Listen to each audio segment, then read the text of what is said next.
This House is in session.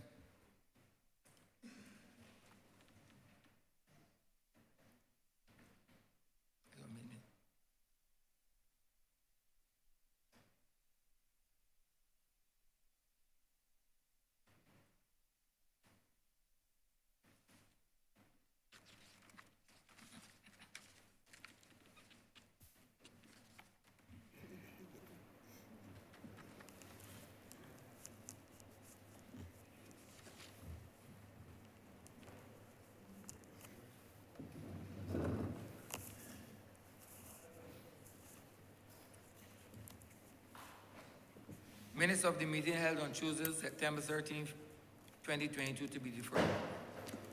Honourable Leader of Government Business. Thank you, Mr. Speaker. I beg to move that the aforesaid minutes be deferred. The question is that the aforementioned minutes be deferred. All those honourable members in favour, please say aye.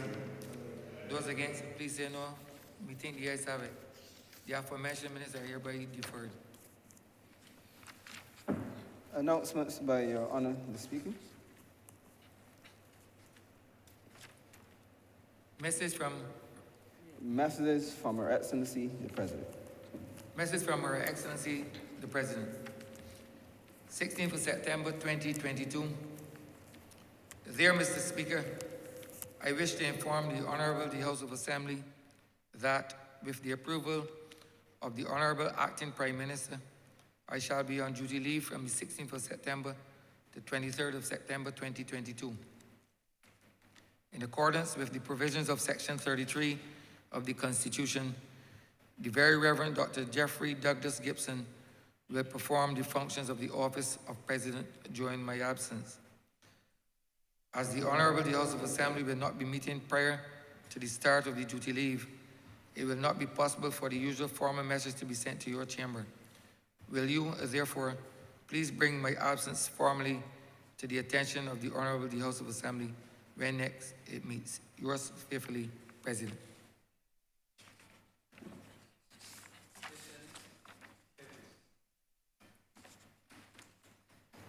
Honourable Leader of Government Business. Thank you, Mr. Speaker. I'm commanded to lay the audit report and audited financial statements of the Student Revolving Loan Fund for the year ended March 31st, 2021, and also to lay, Mr. Speaker, the Sovereign Counter Guarantee Contract number 5568 OCBA between the Government of Barbados and the Inter-American Development Bank program to support environmental and economic development in Barbados, as well as the Sovereign Counter Guarantee Contract between the Government of Barbados and the Nature Conservancy program to support environmental and economic development in Barbados.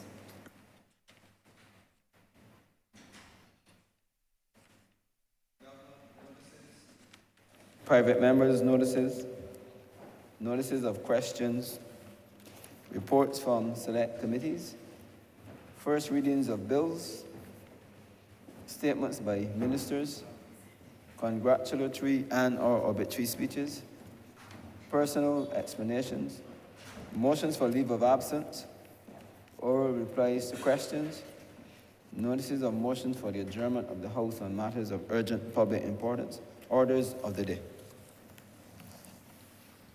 Honourable Leader of Government Business.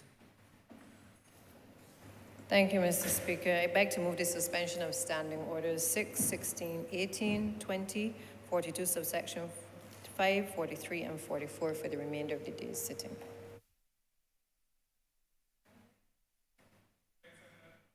The question that the aforementioned standing orders be suspended for the remainder of the day's sitting. All those honourable members in favour, please say aye. Those against, please say no. We think the ayes have it. The aforementioned standing orders are hereby suspended for the remainder of the day's sitting.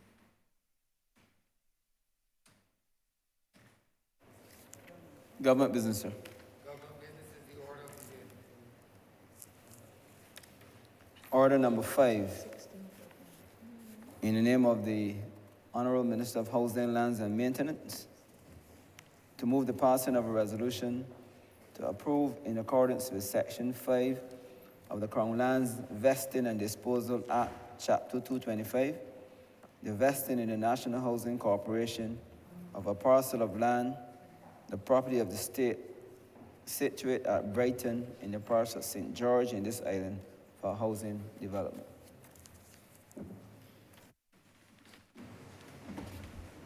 Honourable Member for St. George South. Thank you, Mr. Speaker.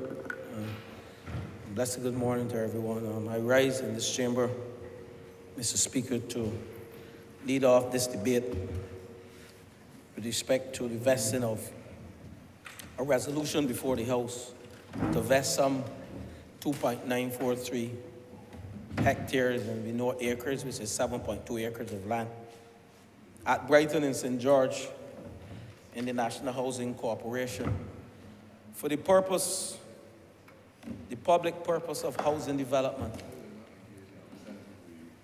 And Mr. Speaker, you know, we as a government, we have been faced with tremendous challenges over the last 3-4 years, well, since we came to office. But I'm mentioning the last 3 years with respect to the Hurricane Elsa, the last 2 years with respect to the COVID-19 pandemic, with respect to the freak storm. And Mr. Speaker, these can be considered a set of destabilizers, challenges that impacted our society in a negative way.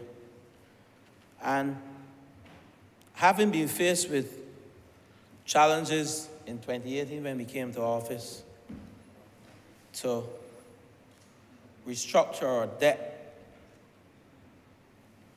and many other challenges, myriad of challenges. And Mr. Speaker, I am very cautious in how I introduce this debate because over the last few weeks and few months, we have seen a number of persons who, for want of a better word, naysayers and persons who want to oppose government, even when we are doing justice to our people and even when we are doing good things in this country and things that persons, whether in opposition or in government, should emulate and should give credit where credit is due. I remember when this said government, most of the members in here, we were in opposition. We never criticized for criticizing's sake. We spent most of our days and our time thinking and saying to ourselves, led by two opposition leaders, firstly our late Owen Seymour Arthur and our current Prime Minister. We spent most of our days and our time not criticizing, but saying to ourselves, if we were the government of the day, what are some of the things we would do differently? And what are some of the things that we believe this government should be doing? And when we stood from that side and we spoke, well, not too often because the Parliament never met that often.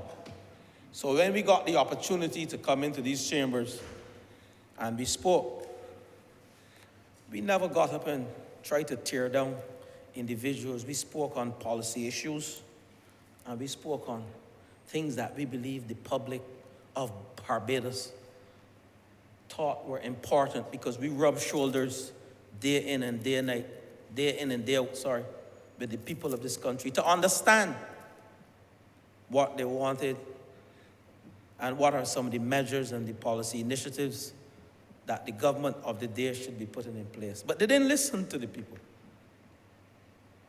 We came to office and we continue to listen. And I'm being cautious because I start there and I will get into the essence of housing and lands because they're both linked. They're all interrelated, they're intertwined, what I'm speaking about. We keep hearing, here or late, by an opposition, and they have to oppose, and they're opposing for opposing's sake. They have a phrase, out of control, that they're using to describe this government. But I say to you this morning, this government is in control of our destiny and in control of the people's destiny. But I want to go back to 2018 when we came to office. If we want to talk about out of control, let's talk about out of control. We came to office with a debt to GDP ratio of 176.3%. 176.3%. The debt was that percentage of GDP. Within a very short time frame, within less than a year, and currently as I speak to you now, our debt to GDP is 124.4. So if you want to talk about out of control, let's talk about out of control. What was out of control? Our debt position. And when we came to office, our debt advisors went through the debt data. This government hired advisors to go through the debt data with great details, including what the SOEs owed to people. And then the government issued what they call the details on the debt data in a prospectus during the debt restructuring exercise. The last administration, talking about out of control, never knew what the debt profile of their government or this country was at the time. And we had to do that. We discovered then that government had a raise of $1.9 billion owed to people. Owed to people. And they have the tenacity, the audacity, the temerity to say that this government is out of control. Let me talk about out of control briefly. It all links to housing and infrastructure. We couldn't pick up garbage on our streets. Prior to 2018, we had no garbage trucks. You want to talk about out of control? Let's really have a discussion about out of control. We had no garbage trucks. We came into office and we bought garbage trucks, beautiful garbage trucks. Do you hear now about any issues of garbage not being collected in this country? Member for the city, you had your woes. You hearing any garbage not being collected? Member for St. Andrew, you hearing about any garbage not being collected in this country? Member for St. Michael West, you hearing about any garbage not being collected in this country?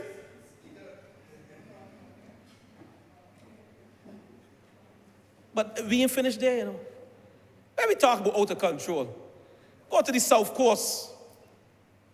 We had sewage running in our streets.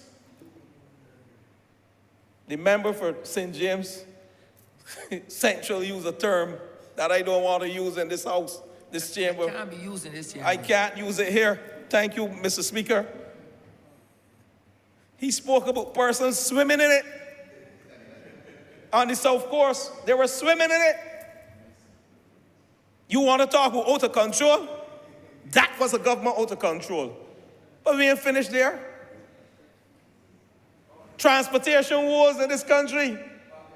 No buses in this country. People can get to work. School children can get to school. You want to talk about out of control? Let's begin to talk about out of control. That was a government out of control. This government brought it back into control. Let's talk about out of control. Our students at university had to drop out. They were out of control. They couldn't pay their way. They had to drop out of university. You want to talk about out of control? That is what out of control is. We brought stability and control back to this country when we came to office. Our university students could not afford to pay the tuition fees.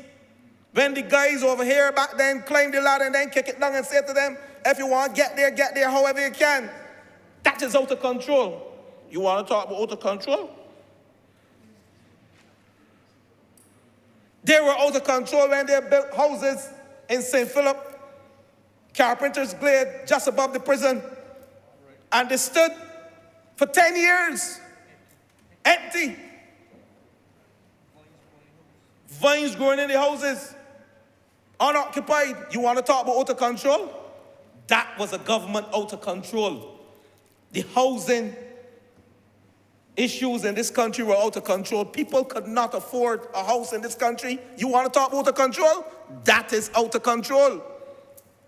And I start there, Mr. Speaker. I can go on and on. I can talk about the welfare system that was out of control. Thanks to the member for St. Thomas, she brought it back into control. Thanks to the member for St. Michael's South now, he has brought it back into control. Thanks to the member for the city, they have brought it back into control. We pumped some $5 million into the welfare. First thing we did when we came into office. And I said Sunday at a branch meeting, I want to thank the member for St. Thomas, and I thank the member for the city, and I thank his minister, the member for St. Michael's South, because the people in St. George, this resolution we are now discussing lands, the people in St. George said to me, as I walk through St. George, we are now getting a good response from the welfare division in this country. And you want to talk about out of control? You know, I came here in control. Because if I continue to speak like this, I might get out of control, and I don't want to get out of control. So I will stay in control and hold the steering wheel, right? Because at the end of the day, persons can speak as an opposition. They can mount platforms where only 100 persons will attend. When we mount a platform, 100 people don't come, man. We got thousands. Especially when they're hearing our young members speaking, you know, and even talking about the veterans, like my friend here next to me, the member for St. James Central, and even putting him in the equation. I'm talking about the young members when they hear them speaking. I brought persons out of their houses on Sunday when the member for St. Michael, South Central, addressed my people in St. George, and they said they have never heard such a more organized and intellectual and detailed speech that broke things down in simple terms for them. And they compared her to someone else. I don't like to raise the dead, so I ain't even going there. Somebody to call Sarah Palin. I don't want to go there. I want to hold the steering wheel, and I want to stay in control this morning, because these are very serious issues we have to debate. So I can hold the steering wheel and don't get out of control. Don't let the car get out of control. But, Mr. Speaker, our housing stock was certainly out of control. In the last administration, ordinary Barbadians could not afford houses. We came in and we restructured our debt. And through it all, the economic turmoil that we have faced, whether it's the war between Russia and Ukraine, whether it is the COVID-19 pandemic, we were still able to restructure our debt. And if there's one thing you must take from here this morning, the people who are listening, that we were able to bring our debt under control. We were able to stop a devaluation. When the supermarket owners, I go into the supermarket and they tell me they can't get foreign exchange to bring in goods. The member for business now, he knows that very well. When I was the Minister of Commerce, a supermarket owner said to me, thank God for you all for rescuing us. Because prior to you coming to office, and he told me this in 2018, he said, prior to you coming to office, I couldn't get any foreign exchange from the central bank to bring in anything. I was struggling. Our import cover was at 4 weeks. That was out of control. We brought it back into control. I can't even tell you how much it is now because it's so high. 30-somebody weeks of import cover. That is in control. 4 weeks was out of control. Printing money at the central bank was out of control. That was out of control. So, you know, I am sorry that we couldn't mount a platform, but we don't need to because we're in control. So we don't need to respond out there to the foolishness. Let them talk, let them talk, let them criticize. We're in control of our destiny, and we're looking after the people of this country in several ways that I will speak about now. So I spoke about the economy, but the development of the housing sector has been one of the major focus of this government since coming to office, not only now, but prior to coming to office, since coming to office. Not only for the point of view of stimulating the economy and providing jobs, which is critical. I will speak to that. Let me make a note because I have to speak to that. 400 jobs to small businessmen in this country. I will speak to that later. But we have been pursuing policies targeted at stimulating the economic activity, as well as providing support to vulnerable groups in this country. So our housing policy not only catered to stimulating economic activity, but it caters to addressing some of the challenges among our vulnerable groups, such that recently the cabinet of this country decided, and I want to thank the Prime Minister and I want to thank my cabinet colleagues, that 10% of our housing stock that we're building must go to persons with disability. 10% of the housing stock that we will build in this country, and we have started, and you will hear today where we have started, will go to persons with disability. And that is addressing the vulnerable groups, persons with disability. We know very well they can't climb stairs. Some can climb stairs, depending on the type of disability you have. But some of them can't climb stairs. So we have to make sure that when we build, we accommodate those persons, whether it is visually impaired, whatever, whether you're wheelchair bound, they're citizens of this country who are adding value as well to the development of this country, and they must be treated the same way as any other person. And that is why our housing stock has to cater to them. So I said before that the development of the housing policy will stimulate economic activity. It has started already. And we are also catering to all groupings, including those that are vulnerable, including persons with disability. And we have also focused on identifying various income groups.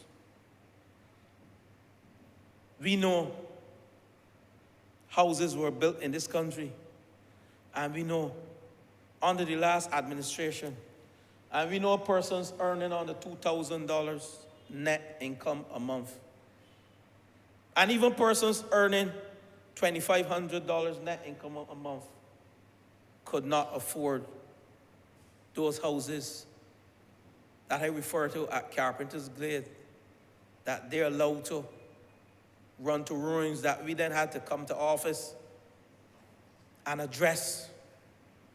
And we have taken those houses up there and we have allocated them to single mothers.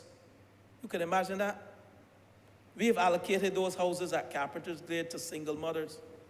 We have also given the opportunity to persons who are earning less than $2,500 net. You can see those persons who have the houses up there in Carpenter's Glade. So we have rebuilt, remodeled the stock, re-engineered it, refurbished it, so persons can live at Carpenter's Glade.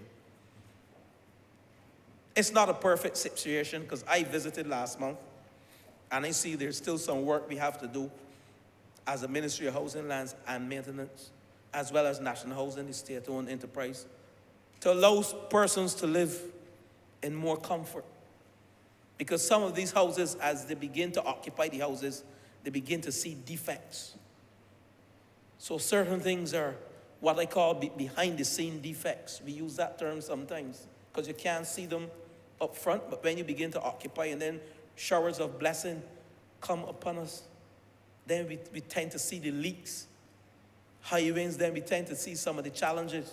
So what you will put together and you will paint up and you will say is habitable for human use. Then when you see some of the adverse weather conditions come upon you, then you see the challenges presenting themselves. And we recognize that. And the Prime Minister, she recognizes that too. And she has asked us to address it in a meaningful way. But persons earning $2,000 net and $2,500 net a month could not afford housing in this country under the last administration, while you had a housing stock sitting down unoccupied.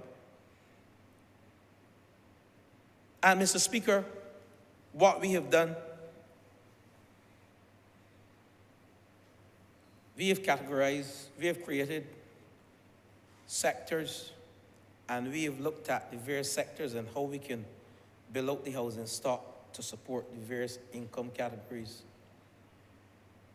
That is why we have categorized persons, building homes for persons earning under $2,000 net income. We have categorized persons earning between $2,000 to $5,000, building houses for them as well. And we have also looked at persons above what we call the premium, and we have allocated. So every category, every demographic, we have covered in terms of how we are going to build up the housing stock. Mr. Speaker, we came to office with a problem of overcrowding in the housing districts, our 49 housing estates that we have. And this has become exacerbated as a result of the unauthorized extension of the units. And you got to understand that persons, we are a family-oriented country where we don't want to see our aunts and our grandchildren and our children on the road. So persons extend. But while extending, seeking to accommodate their growing families, and this included adult children who now have families of their own, but lack the resources to own a home. That was the major problem across the 49 estates that we found. And it placed additional pressure on the services like the sewer system and the electrical services. So when you have occupancy, and this is real, we are not trying to degrade anyone. When you have occupancy of 12 persons in a house and they're using one latrine, one toilet, one face basin, and they live comfortable. But at the end of the day, it puts pressure on the sewer system.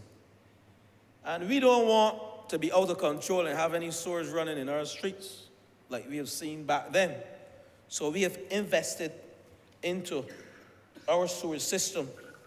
We have done some sewer system upgrade across the estates to the tune of $8.819 million we have spent on 140 systems thus far across the 49 housing estates to arrest some of these challenges. And I know up to yesterday, the member for St. Andrew, because of the rains we have, he was addressing a similar issue with sewage as a result. And these are some of the things that you will see, like I said, when you get heavy rains, heavy rainfall. We are committed as a government to addressing this situation by releasing and removing the high density within certain housing estates. So that is why resolutions such as this one, even though it is at Brighton, where we acquiring some 7.2 acres of land and investing it in national housing for the purpose of housing development. That is the reason why we have engaged in the 10,000 housing project initiative, what we call the silent housing revolution. But in our quest to build these houses, we have to acquire land. And the Land Acquisition Act is critical, as you can see, Land Acquisition and Disposal Act, whereby we are acquiring these lands and we are investing in these lands in the National Housing Corporation. This 7.2 acres will give us some 42 housing units. And I've asked the planner, the designer, to relook the density, but it is a private partnership, joint venture between National Housing and a private entity, whereby National Housing will provide the land, and the private developer will do all the necessary infrastructure works, the road works, put in his water, and then he will construct the houses. That is the joint venture model that we have presently in our system, and it is working. Let's look at Atlantic Breeze. We are building over 300 houses at Atlantic Breeze in a joint venture partnership, and that is premium persons earning above $5,000 net. We're building 300 houses. We have started. By the end of this year, 100 houses will be built at Atlantic Breeze.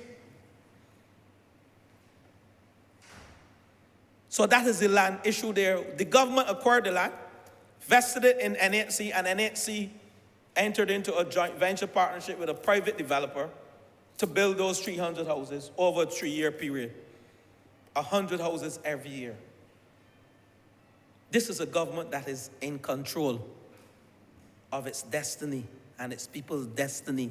We're in control of our housing plan. Everything imperfect. You will hear me speak on it shortly, some of our challenges. It's not perfect. But Mr. Speaker, this initiative, which aims to provide the 10,000 housing solutions to Barbadians over the next 5 years, is being pursued jointly between private and public sectors. And the Prime Minister, in giving her budget speech of March 2020, had targeted having approximately 1,200 housing solutions in the first year. And, Mr. Speaker,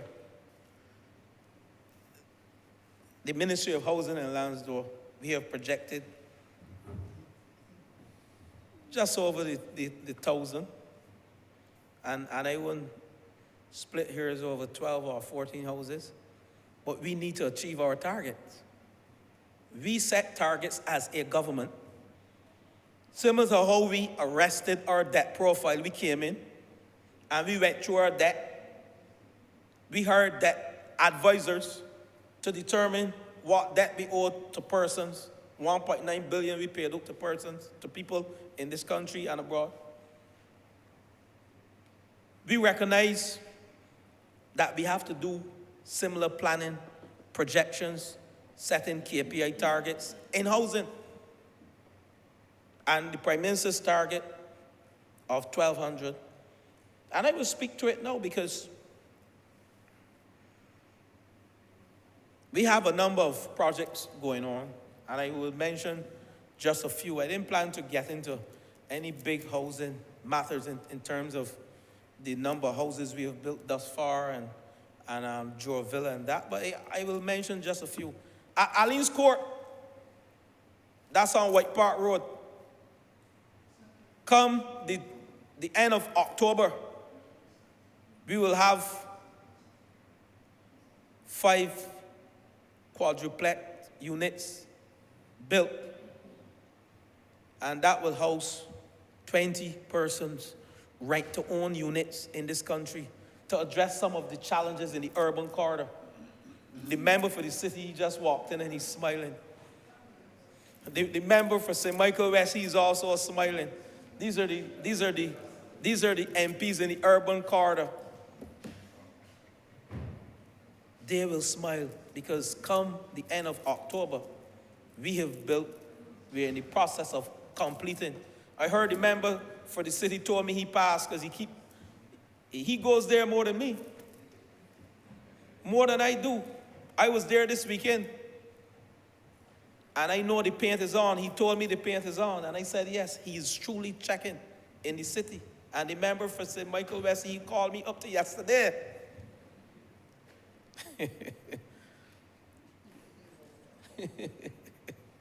So, Mr. Speaker, those 20 units will be ready. And within those 20 units, we are sticking to our policy initiative that we enunciated as a cabinet.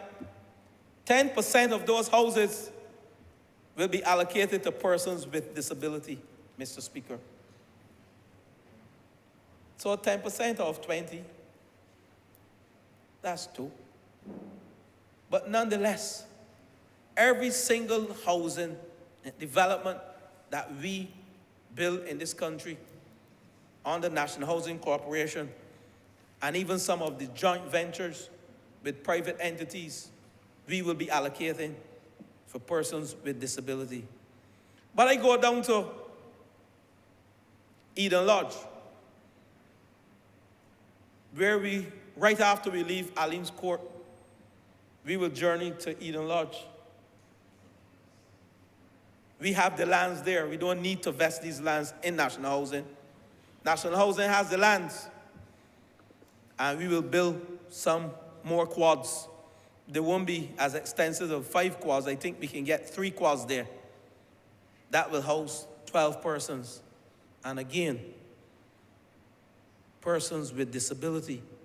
And those will be rent to own. We have to address housing in the urban corridor in a major way. I will come to other areas because I am speaking now primarily in the urban corridor because of the challenges we face. And I said this on the floor of Parliament the last time I spoke on a housing resolution.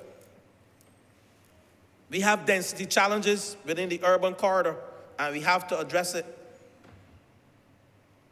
So we have to remove the number of persons to take the strain off of the services that we provide in the 49 housing estate and to address some of the challenges with housing in the urban corridor. Mason Hall Street, Exmouth, these are areas that we have land, National Housing Corporation at Exmouth on Spring Garden.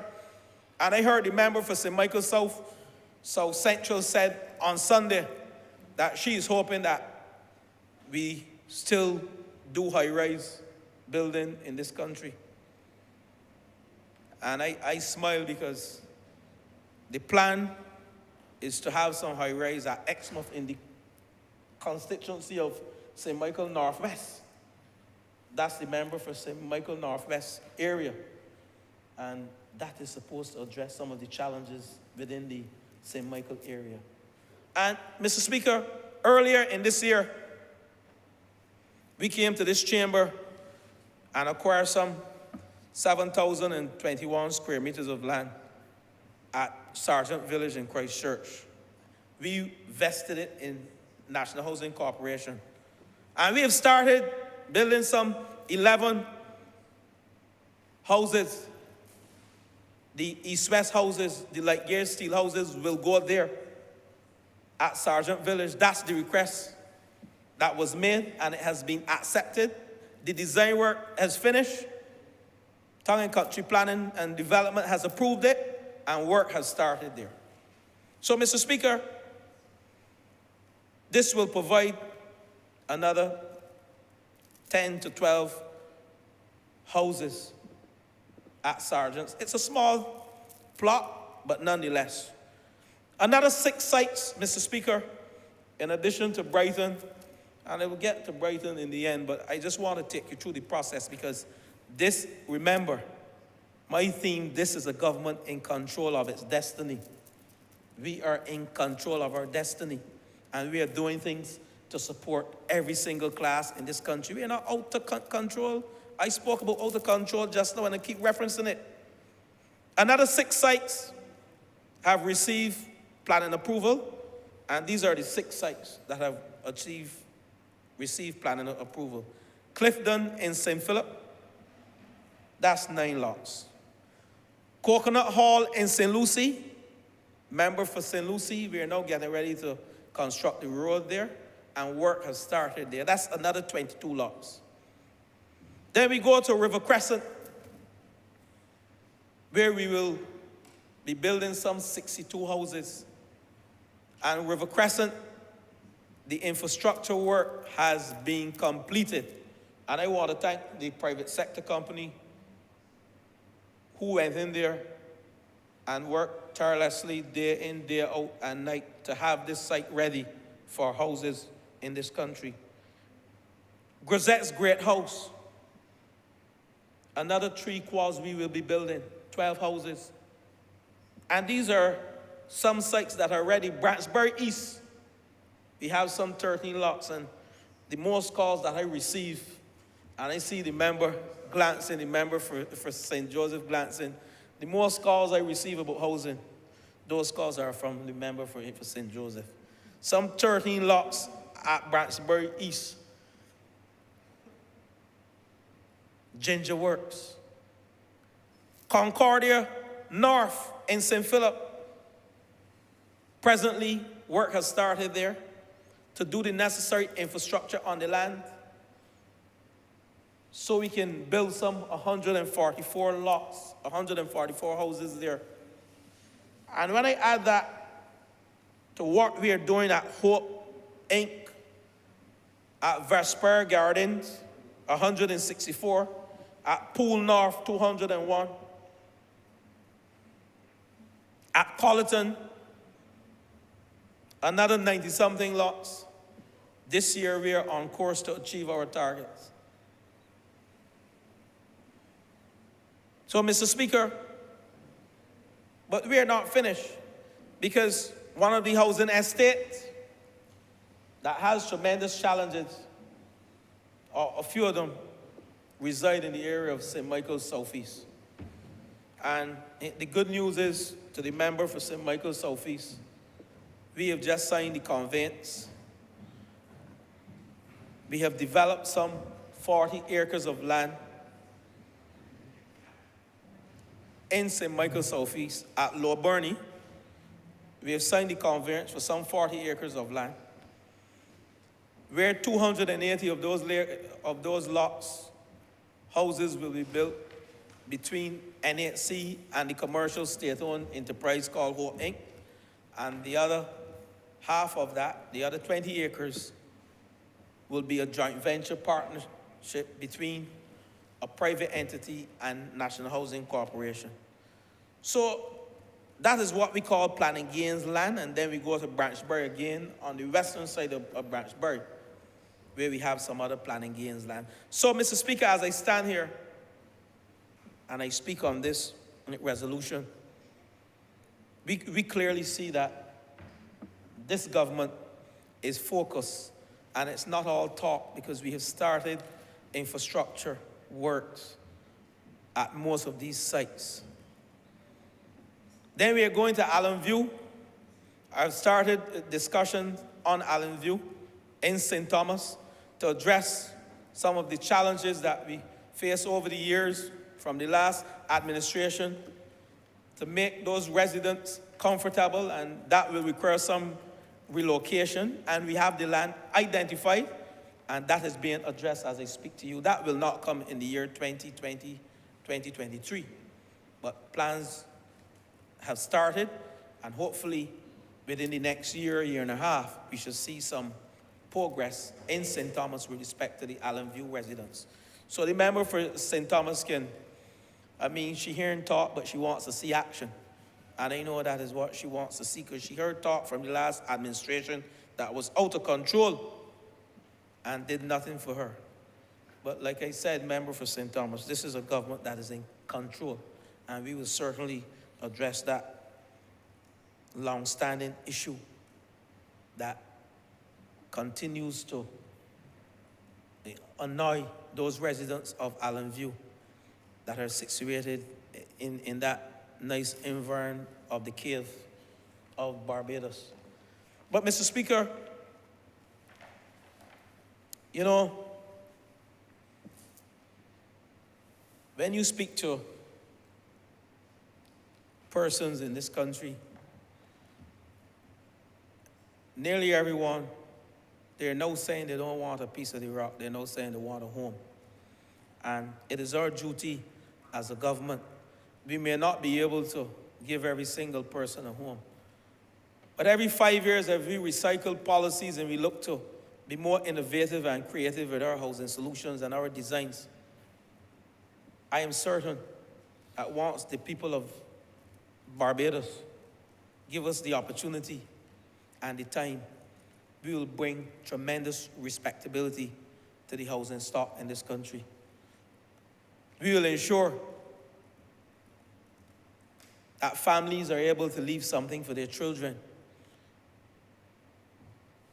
Because when you listen to J.F. Kennedy, and I said so on the floor of this honorable chamber before, that a house is a central organizing unit in every single destination, whether it's first world, it is developing.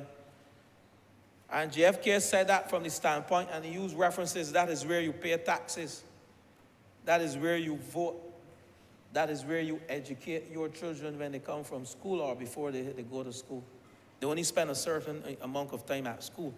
But after that, they have to do their homework.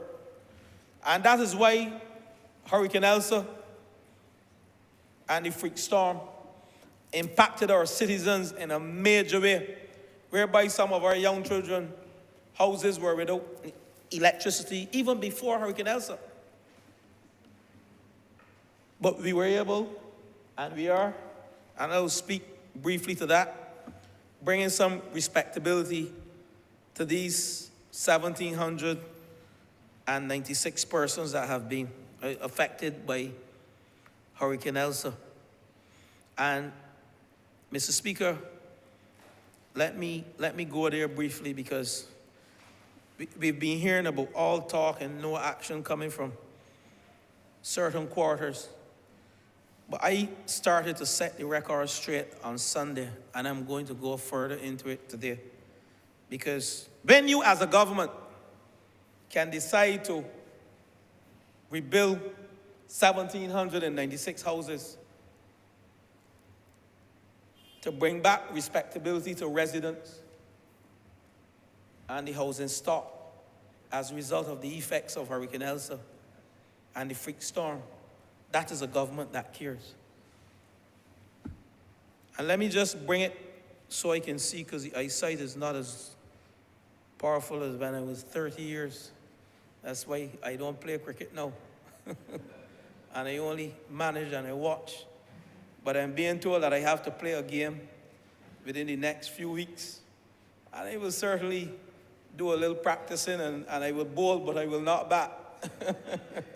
And I will strategize on the team that I am being told that I have responsibility for. So I will strategize, but I will not bat, because I can hardly see the ball now. But nonetheless, I can't open no more. Member for St. Michael, for St. James Central. But we provided some 213. We provided material. 1,796 houses were impacted. That's the count coming from the DEM. We worked in collaboration with various ministries. The DEM, Ministry of People's Empowerment and Elder Affairs, Ministry of Agriculture. But that's the number. When we finalized everything at the end of December last year, that was the final count. 1,796 houses. We give, as a government, we provided material to 213 of those persons. That material affected some repairs to these 230 houses. We entered a partnership with East West to provide light gauge steel homes to 37 of those persons who have been affected.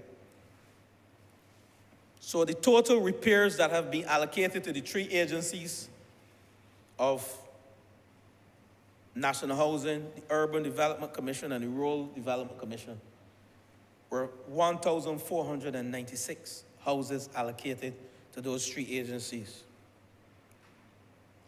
The progress thus far.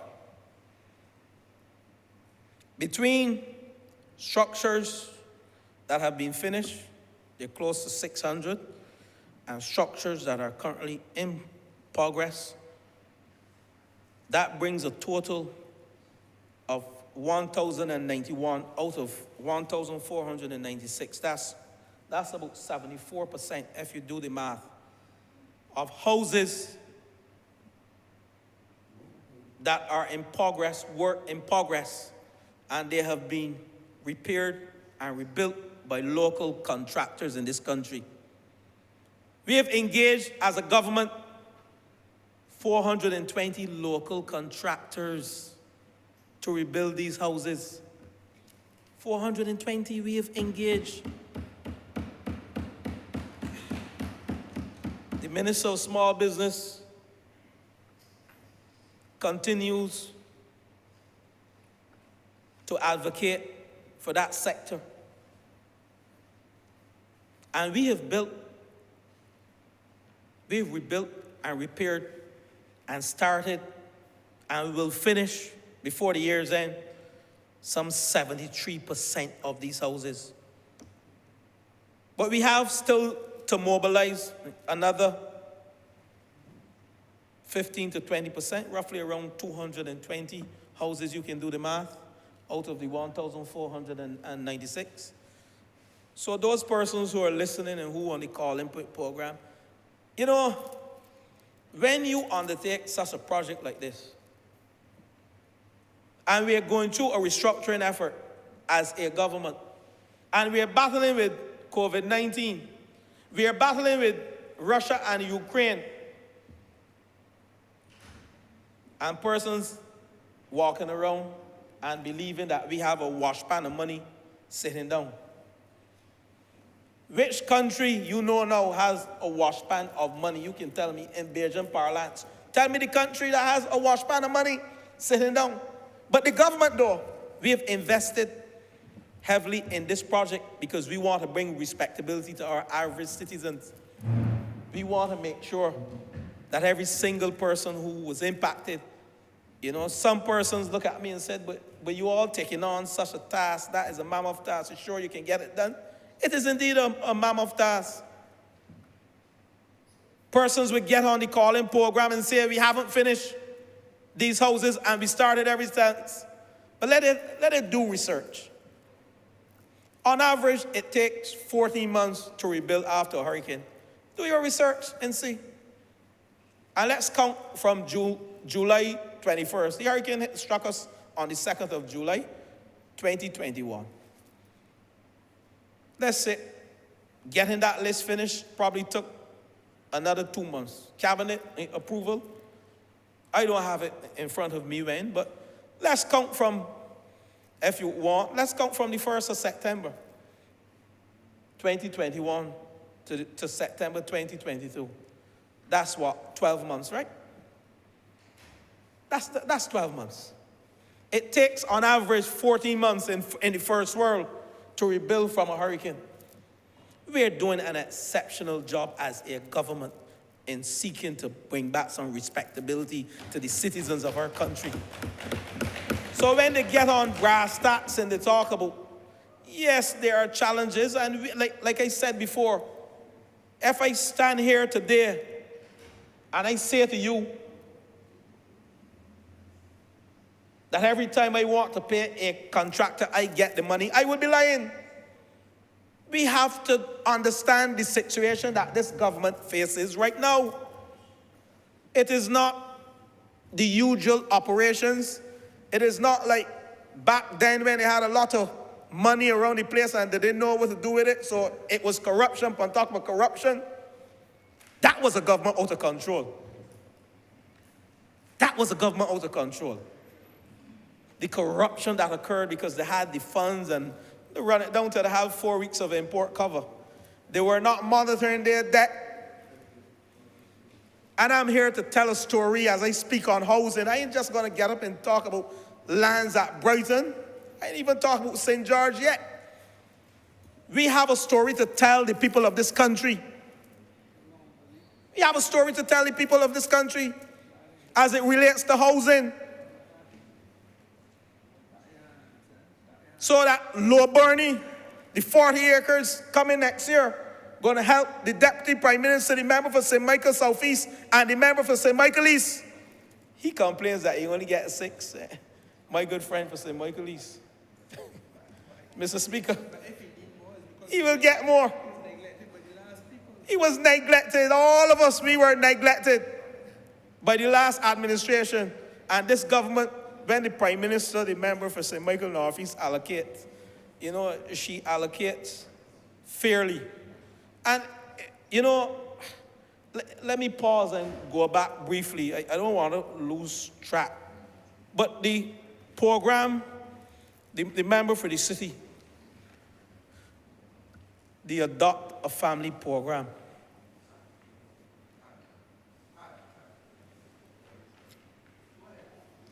That program that he was responsible for, some 1,628 persons were impacted across this country, right? And when I talk about fair allocations, I think it's about a 3.3% that was spread across every single constituency in this country. It was allocated fairly. That when I calculated my 200 and something persons, I think it was jointly in St. George persons that were impacted by that $600 program. We were in control because we recognized with the challenges we had to put bread on people's table, that vulnerable and that low income group category. Member for the city, you did a wonderful job. Under the circumstances, it was a tough challenge because you received calls day in, day out. And even persons who we may say were not worthy. That's why this government, we don't discriminate. Some of us sat down and we would say, persons who criticize this government, still criticize this government on the call-in programs, dare to receive. And they're still cursing the government daily, day in, day out. They receive. Because that's the government. When we are the government of the day, we don't see blue, white, black, yellow, BD, NDP, ZP. We see the people. And despite you have the confidence, therefore, when we have addressed you in a positive light, you can go on the call-in program and curse us. We don't hold it against you. We understand what is happening in this country. You might be paid to do it too. You might be paid to do it too. Who pays the piper? You know, Mr. Speaker, this is not just a lands debate. This is a policy debate. As we seek to bring respectability, we continue to bring respectability to a key sector in this country. You know, one of the greatest things that happened when we saw it fit in our quest, in our bid to become 100% renewable energy compliant by 2030, one of our goals, to place photovoltaic systems on our housing stock. One of the innovations and one of the revelations by this government. And what that does is to reduce the cost of housing to the average man. And presently, I want to thank the state-owned commercial entity, Ho Inc., who started at Vesper Gardens, where they're building 160 houses. And we have photovoltaics, 10 kilowatt systems on these houses that will reduce your mortgage by between 32 and 39%. That is what it will do. So persons who could not afford a 3-bedroom, 2-bathroom wall house before, they can afford it now. And their mortgage rate will be less than $1,000. And the 2-bedroom mortgage rate, as a result of renewable energy, the 10 kilowatt systems that are being placed on these houses, their mortgage rate will be less than $750. This government is in control. We have innovators, persons we work with, and we don't do it all by ourselves. We had persons we call upon. That's the nature of the beast. They were out of control. They didn't see it fit to even call on persons to advise them. And I keep hearing the Prime Minister say to us, she always say, I may be a lawyer. I don't advise myself in the government. She brings persons to advise her. You don't advise yourself. You bring people to advise you. Right, member for St. Michael, for St. James Central, member for St. Michael Southeast. You don't advise yourself. You often bring in, because you are so embroiled in policy that you need to have a second look, someone to come who are outside of the forest. You know, when you're inside the forest, and my good friend for the city, he can relate to this. When you're inside the forest, you can't see all the trees. Can't see all the trees. And that's a phrase you use. I heard you use that phrase on a call-in program once. Yeah, you wouldn't let me in. I wanted to come in to discuss a matter and you wouldn't let me in. But nonetheless, that's all right.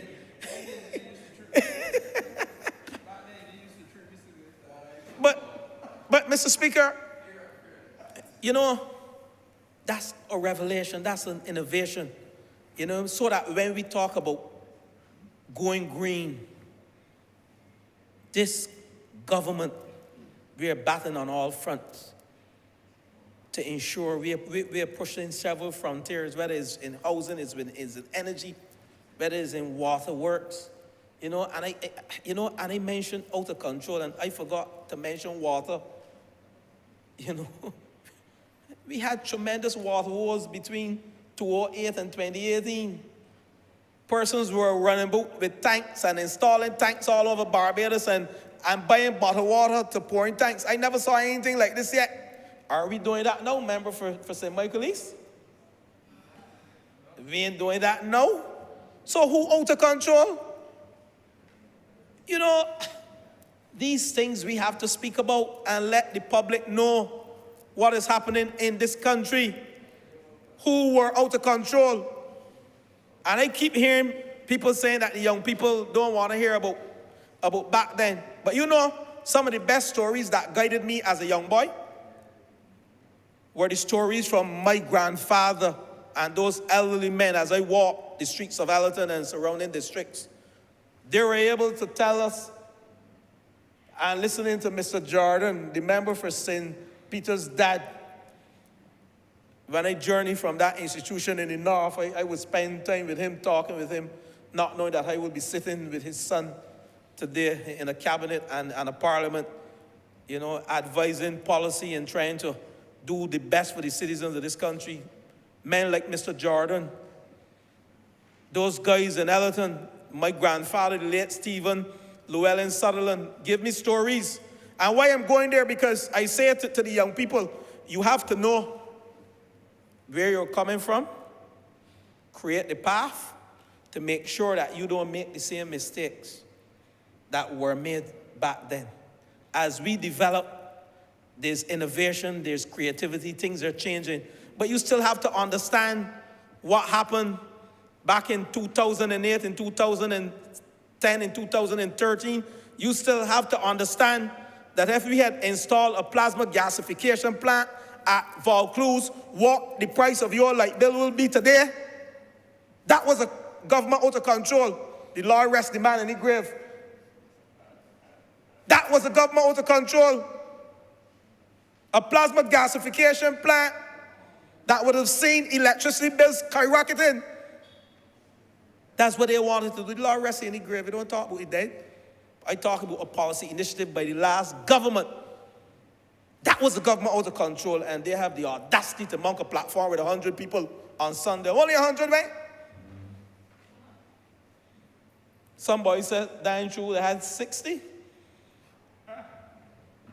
And you talk about a government out of control, this government out of control. I listed all the things, and I hope Barbados is listening to understand what out of control mainly means.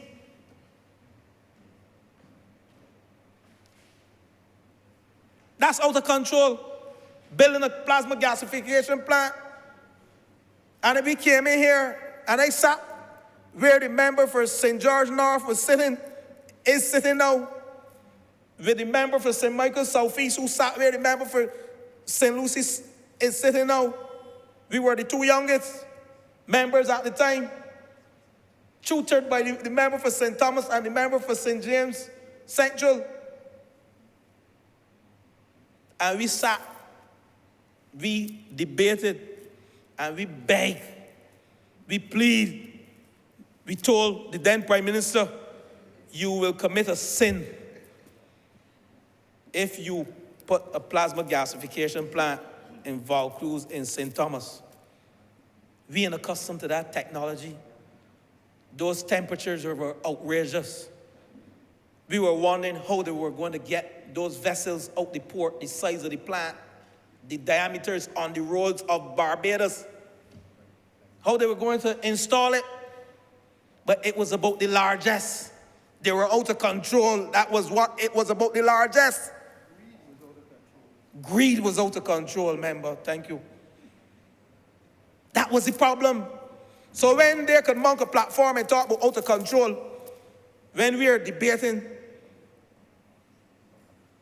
a key resolution to vest lands so we can help our citizens of this country, this is what being in control is about. When we can speak about the revolution of having photovoltaic on our houses so that the average man can own a house in this country, that is what taking control of your destiny is about.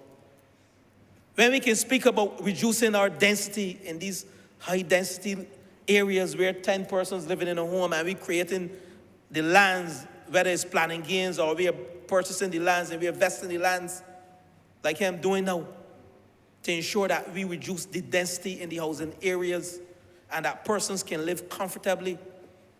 That is what being in control of your destiny is about. But I missed one thing that I should have mentioned to you earlier, and I will go back there because it is critical. We have over 100 persons from the Hurricane Elsa in accommodation right now. And while I said we are not perfect, we still have some 44 persons waiting to go into accommodation. We are not going to tell stories in these walls of Parliament. This is not a perfect situation. These are the challenges that we face, that we are battling with. But you know what? The Ministry of People's Empowerment and Elder Affairs, they have been responsible, the member for St. Michael South and the member for the city and the former minister, the member for St. Thomas, they were responsible for allocating persons to these houses, finding the houses in this country to put 100 persons while we rebuild their homes.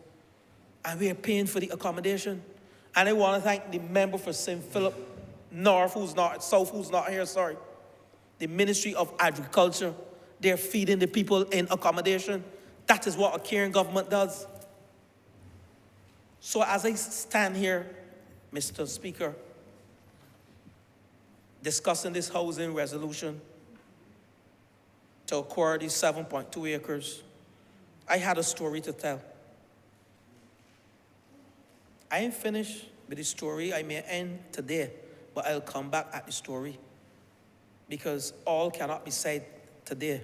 I won't detain the chamber because there are other members who would want to speak on this matter. But Mr. Speaker, let me mention to you one of the revelations as well. Because as we speak about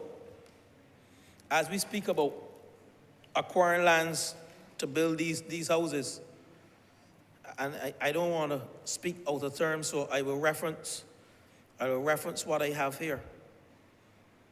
Give it the right title, because very often, sometimes you give the wrong title to some of these matters, and persons get the wrong impression. But I want to thank the member for St. Philip West, the Gateway Initiative Program,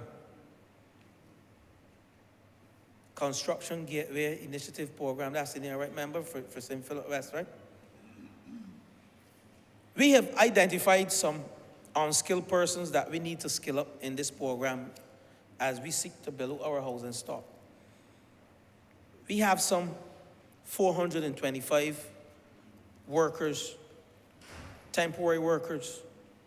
Approximately 300 of these workers have already signed on in the various training disciplines of this Gateway program, Construction Gateway Training Initiative, in areas of painting, tiling, backhoe operations, carpentry, basic and electrical installation.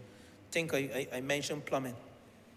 I want to thank the member for St. Philip West for coming up with this initiative, because we are skilling up these young people and they're given the opportunity to get involved in our upskilling.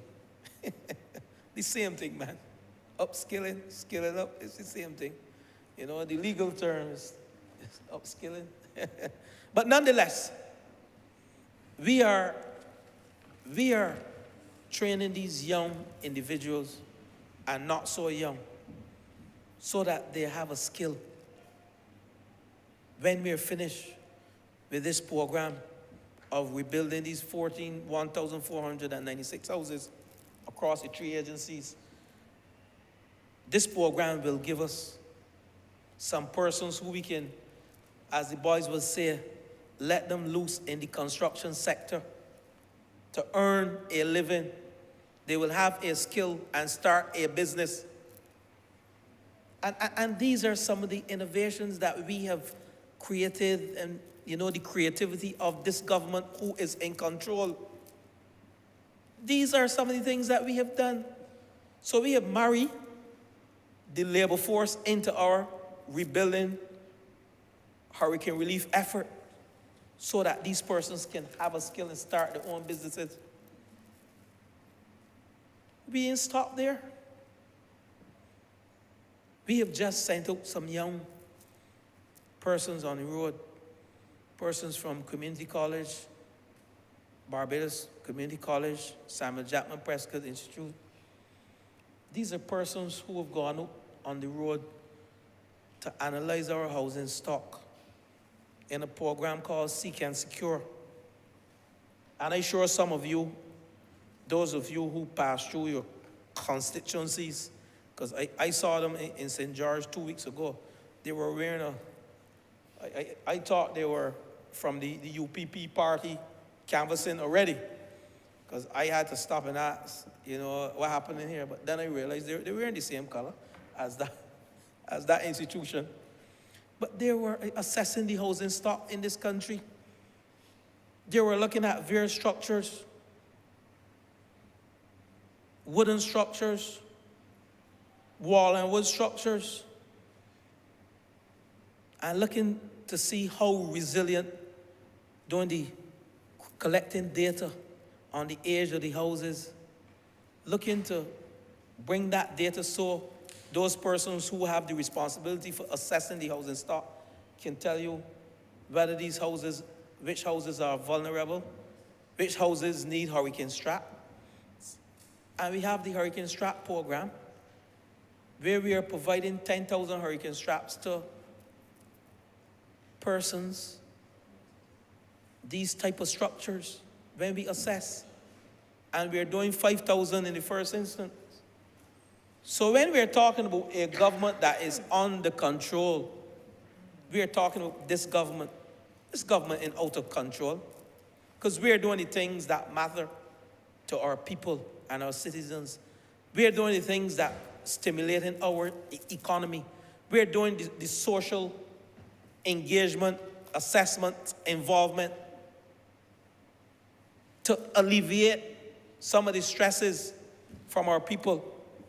And the ministry is confident that after all these programs, married with what we are doing here, married with our relief effort, married with our efforts to bring in hardwood houses, and that is a project that we are working on, not yet reached cabinet's approval, and I'm not going too deep into it. I said I will come back here again. Whether it is vesting of lands, some more lands to be vested, like Lower Burney, Searles. We have a lot more to be vested in national housing so we can enter into private-public partnerships, joint ventures to build homes in this country for all classes of people. You will see what being in control is all about. But Mr. Speaker, let me end off by saying to the good people of St. George that this vesting will provide some houses, some 42 houses in that area of Brighton. And if you know the area, that area is in an agricultural belt, but it is not agricultural land. And the physical development plan gives us the authority to build on these lands, the non-agricultural land. And it was once a playing field. You know, I spoke to my dad and I asked him last night, Dad, you have anything to tell me? I'm doing the vesting of the lands that you played on in international housing to build housing. You know, and he said to me, this is a man in his 80s, he said to me, son, he called me Dwight. He said, Dwighty, those lands now can't play any cricket on. That was a kerchief. And you all need to have bigger fields. And he's right, because when you look at the size of a cricket field now, we need 5 to 6 acres. But the size of that field is less than the acres that I am speaking here on. It was once a Brighton cricket field. You know, where in those days, those who understand cricket would know when you're playing on a kerchief, you have to bowl tight, tight, tight. You have to bowl tight because if anyone top edge, you go on for 6.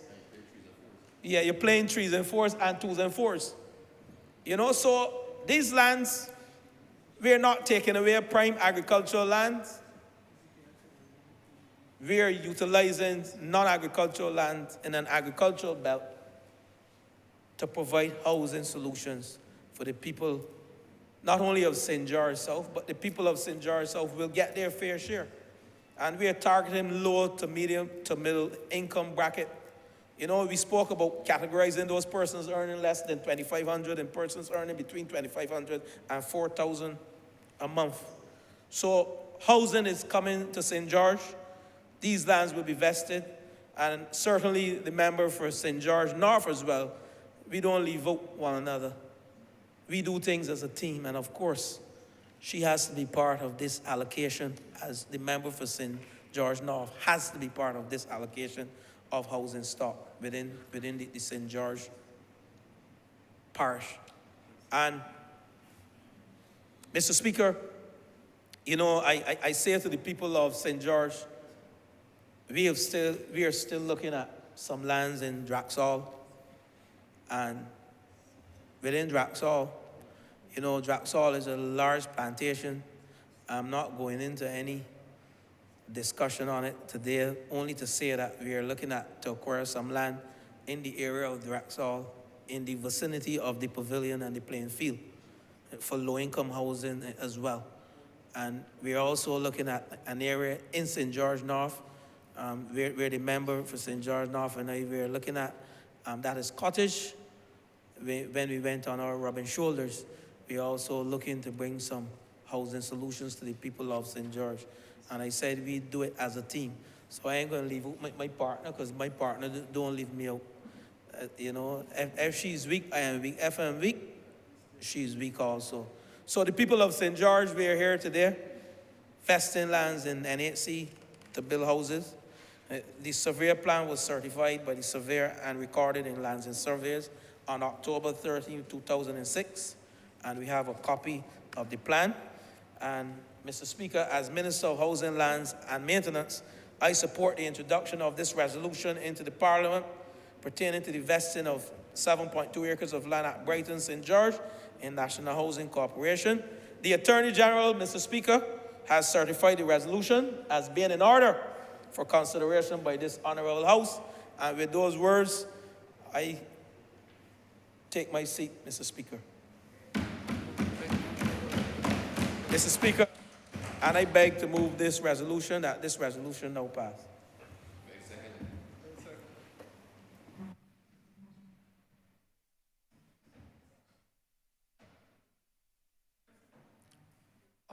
St. Thomas?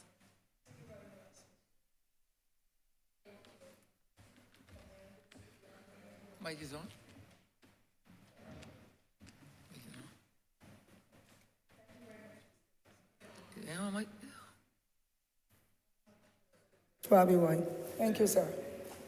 I wish to commend the Honourable Member for St. George South for the efforts that he is making in this respect, and trust that he will continue in this vein to ensure that residents of Barbados get the piece of the rock that they deserve and the services that will go with it in association with the amenities and other aspects of it.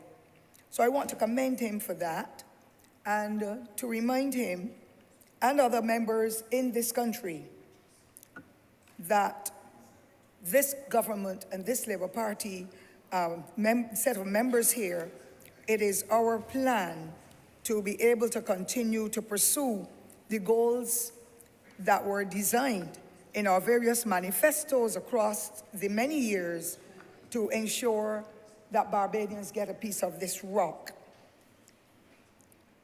I just wish, though, to publicly remind him that it is extremely important that we in St. Thomas get the piece of the pie too. And I am happy that he would have made mention of the spots for the persons at 40 acre, and it is not house spots for persons who already have houses, because one of the media houses would have created quite a stir in there a couple of weeks ago when I made reference to those 40 spots at 40 acre to serve those residents who have land with no houses, but the land has been lying fallow for many years as a result of the Environmental Protection Act, in order for us to ensure that the cave and the other aspects that lead into the cave will not be in any way compromised. You would have known, Mr. Speaker, that in the past there were persons who did heavy agriculture in Allen View, and because of the development of the cave, one family was removed, and she is now operating in St. Lucie, thankfully, but there are others who engaged in agricultural aspects of living to do the rearing of pigs and chickens and so on, and that they would have had to minimize or curtail. But as that happens, people still live in Allen View, and Allen View has always been a village in existence for many, many years, and therefore it is no plan of this government to disenfranchise any member or any resident who lives in that community. So I am happy that this government determined that those 40 lots at 40 acre will facilitate the individual owners of the land who cannot develop, because you will appreciate, Mr. Speaker, since that Environmental Protection Act was instituted, the land is just lying fallow. You cannot rear the animals, you cannot do certain components of agriculture, and therefore the grass is growing, and the guys from MTW and NCC are cutting that grass every time that it grows. We do not want for those residents to feel that their lives are in danger because of what will happen if those properties are not well cared for. And so I am happy that the lots are going to be made available. I just want the Honourable Minister, sir, to pay as much attention to those 40 lots in 40 acre and to treat it with alacrity, because the residents can build absolutely nothing, and I do not encourage any of them to go to set up any illegal structures, because I know town planning will take them down, and that is the role of town planning in my particular situation. So I'm asking him, sir, to please ensure that that land has the development done as a matter of urgency. I also want, sir, to again commend him for continuing the vision of the Barbados Labour Party, where in an administration of another late Honourable Prime Minister, Right Honourable Prime Minister, devised with his Parliament, his Cabinet, and then through Parliament, that Tenantries Freehold Purchase Act that has transformed the villages in Barbados. We know we came out of slavery, We know how our people were treated who worked on the plantation lands. They had to have their chattel houses. I'm not going to rehash that because that is the history.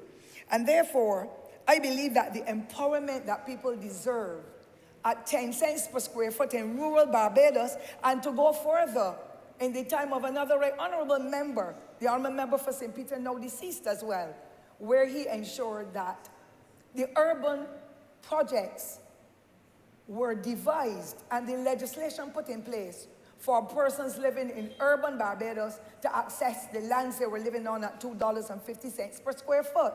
Those were private properties, while this one with the 10 cents per square foot. As you know, sir, you're a well-educated person, and our other members and Barbadians generally, that is 10 cents per square foot.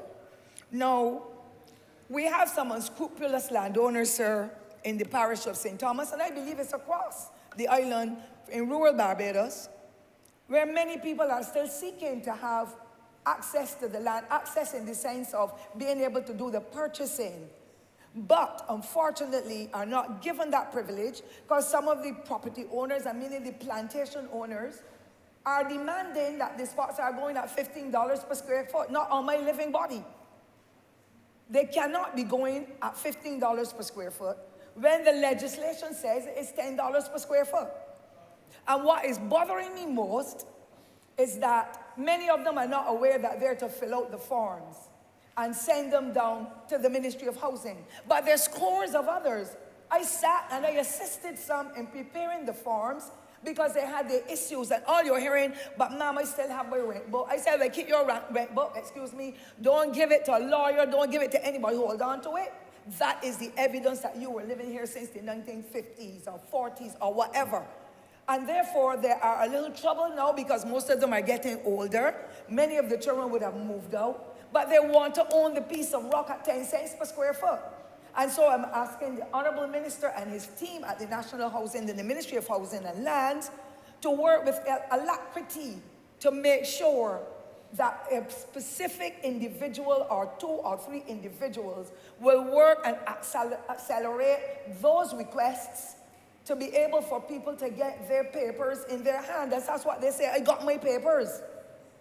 And if they don't have the papers, their children will not be able to access the land, because then you will hear it was not in your name, it was your grandmother's name, it was your old slave grandfather's name, all kinds of things. And unless we continue as a government and a people to educate others who would have been some of the strongest people and families in this country to raise decent children and to teach them how to be good entrepreneurs and how to be faithful to their neighbors and to assist and to be courteous and to go to school and learn, unless we make sure that we make those people happy before they go into Alzheimer's or dementia or to the great beyond.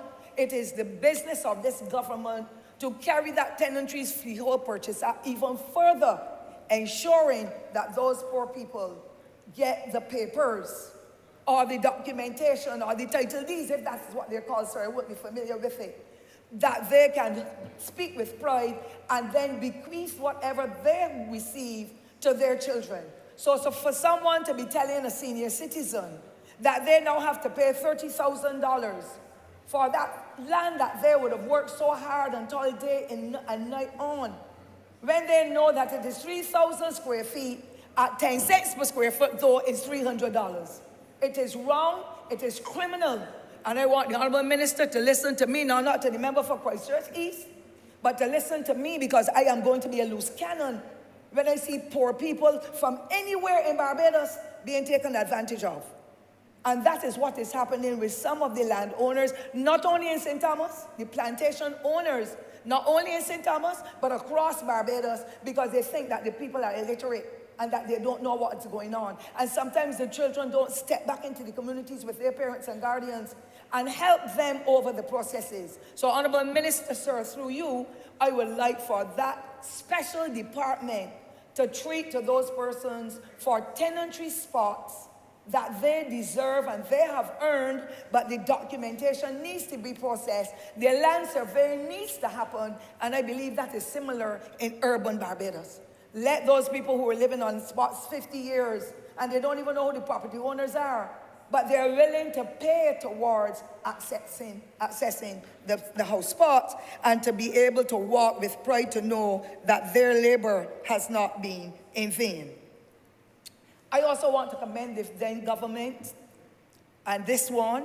Well, this one, I don't know that we're doing the General Workers Fund anymore, but that would have helped in a tremendous way with persons. The Housing Credit Fund and the General Workers Fund would have been able to assist thousands of Barbadians. And when you pass through, and I speak to St. Thomas again, but when you look at St. Joseph and St. George and the other communities in St. Peter and St. Lucie in rural Barbados, we see houses that were chattel houses. And that was the order of the day from in slavery. Take up your house and go. It is no longer the case. The whole landscape of rural Barbados has changed, but there's still people who have been left out of the loop. I want for them to be able to access as well. Now, Mr. Speaker, sir, I am concerned because I would wish to indicate, sir, that I too have spaces in St. Thomas that have been laying fallow for many years. And there are private people who would want, rather than grow sugar cane or be engaged in any form of agriculture, they want to grow houses, and there's nothing wrong with that.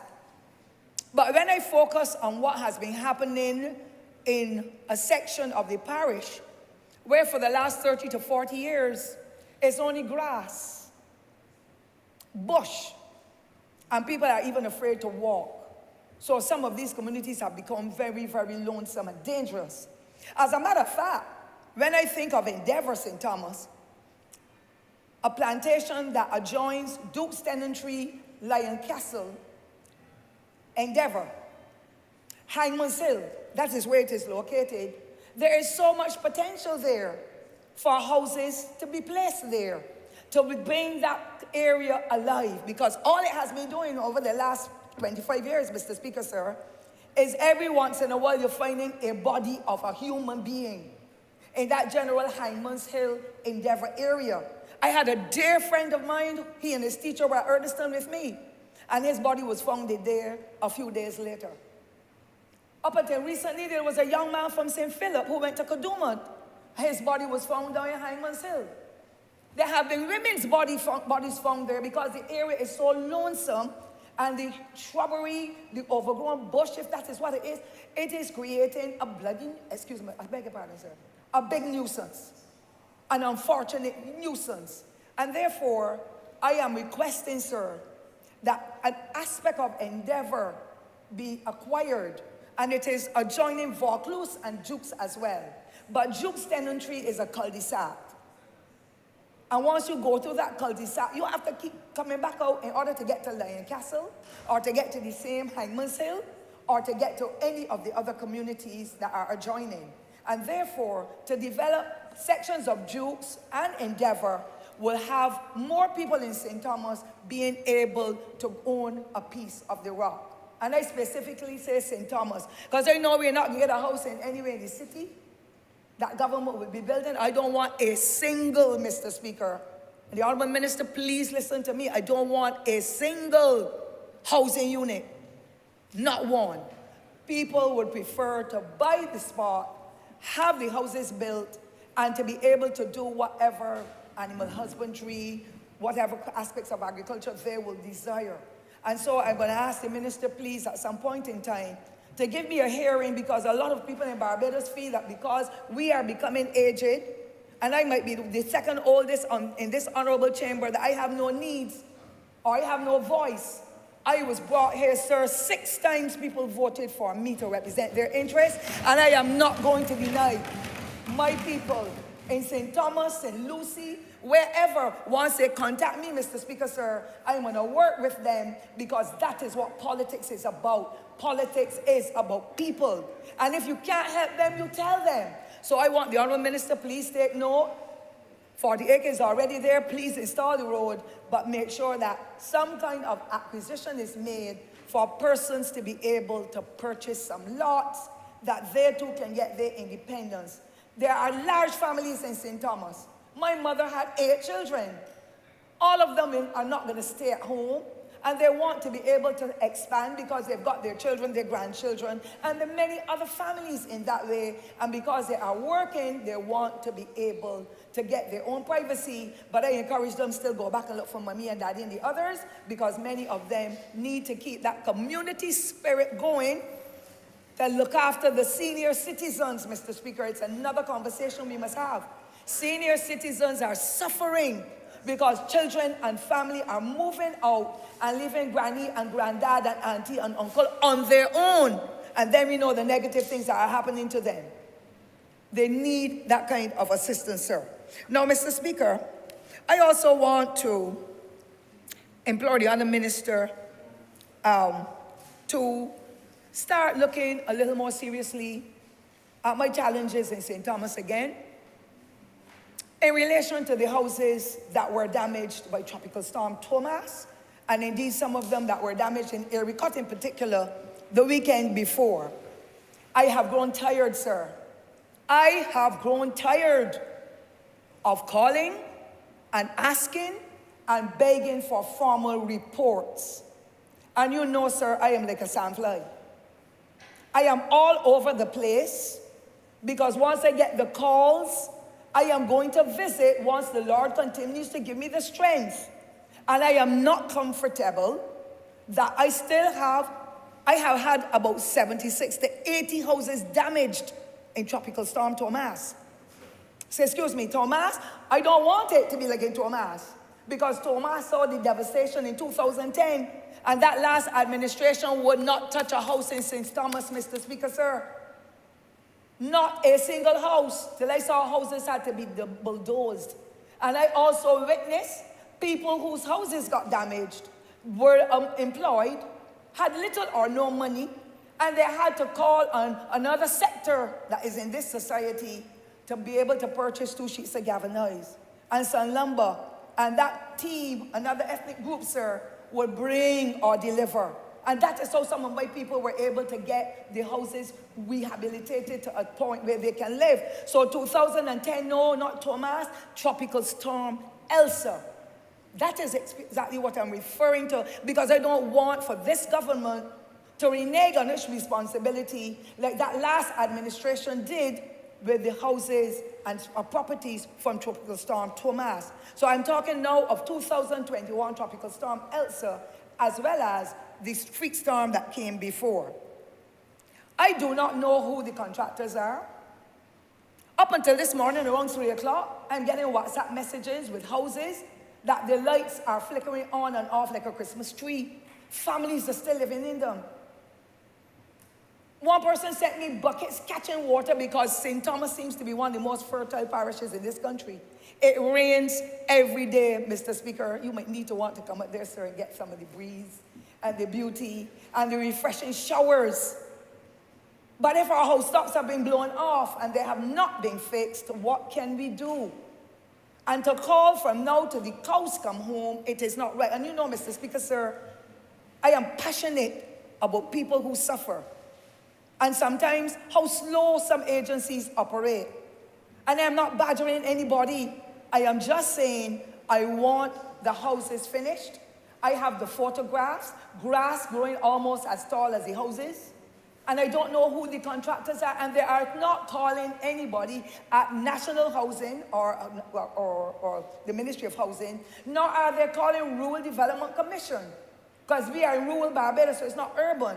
I want to know how many houses in St. Thomas have been repaired, because I cannot tell you too. I want to know how many have not yet been visited, and I have the list.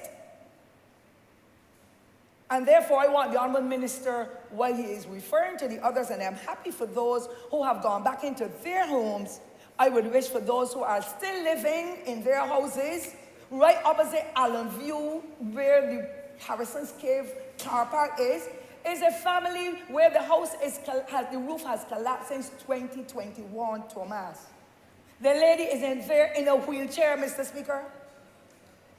And Thomas, I don't know what's wrong with Thomas, because I live in St. Thomas, but forgive me. The lady is in there with her family, scotching, and the rain poured all in St. Thomas this morning. When they got to Bridgetown, Mr. Speaker, so it was like the sun shining. every day. And the Honourable Member for St. Andrew has a similar experience. When it comes to the rain, I cannot speak of his housing because he might be luckier than I. And I want this Honourable Chamber and this government to know I am aging, but I am not turning stupid. And I am not reneging on my responsibilities, although I know that I'm going over on the other side.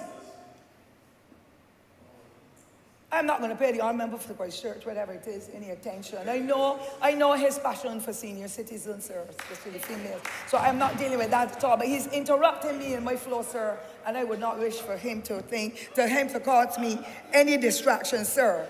And so, Mr. Speaker, even though I write and request the reports, even though I send the WhatsApp messages and the photographs, I still am not getting the responses, but because not that you, sir, but I live on the broad road where cars pass and people shout for me and I can give them a fruit and they can ask for whatever.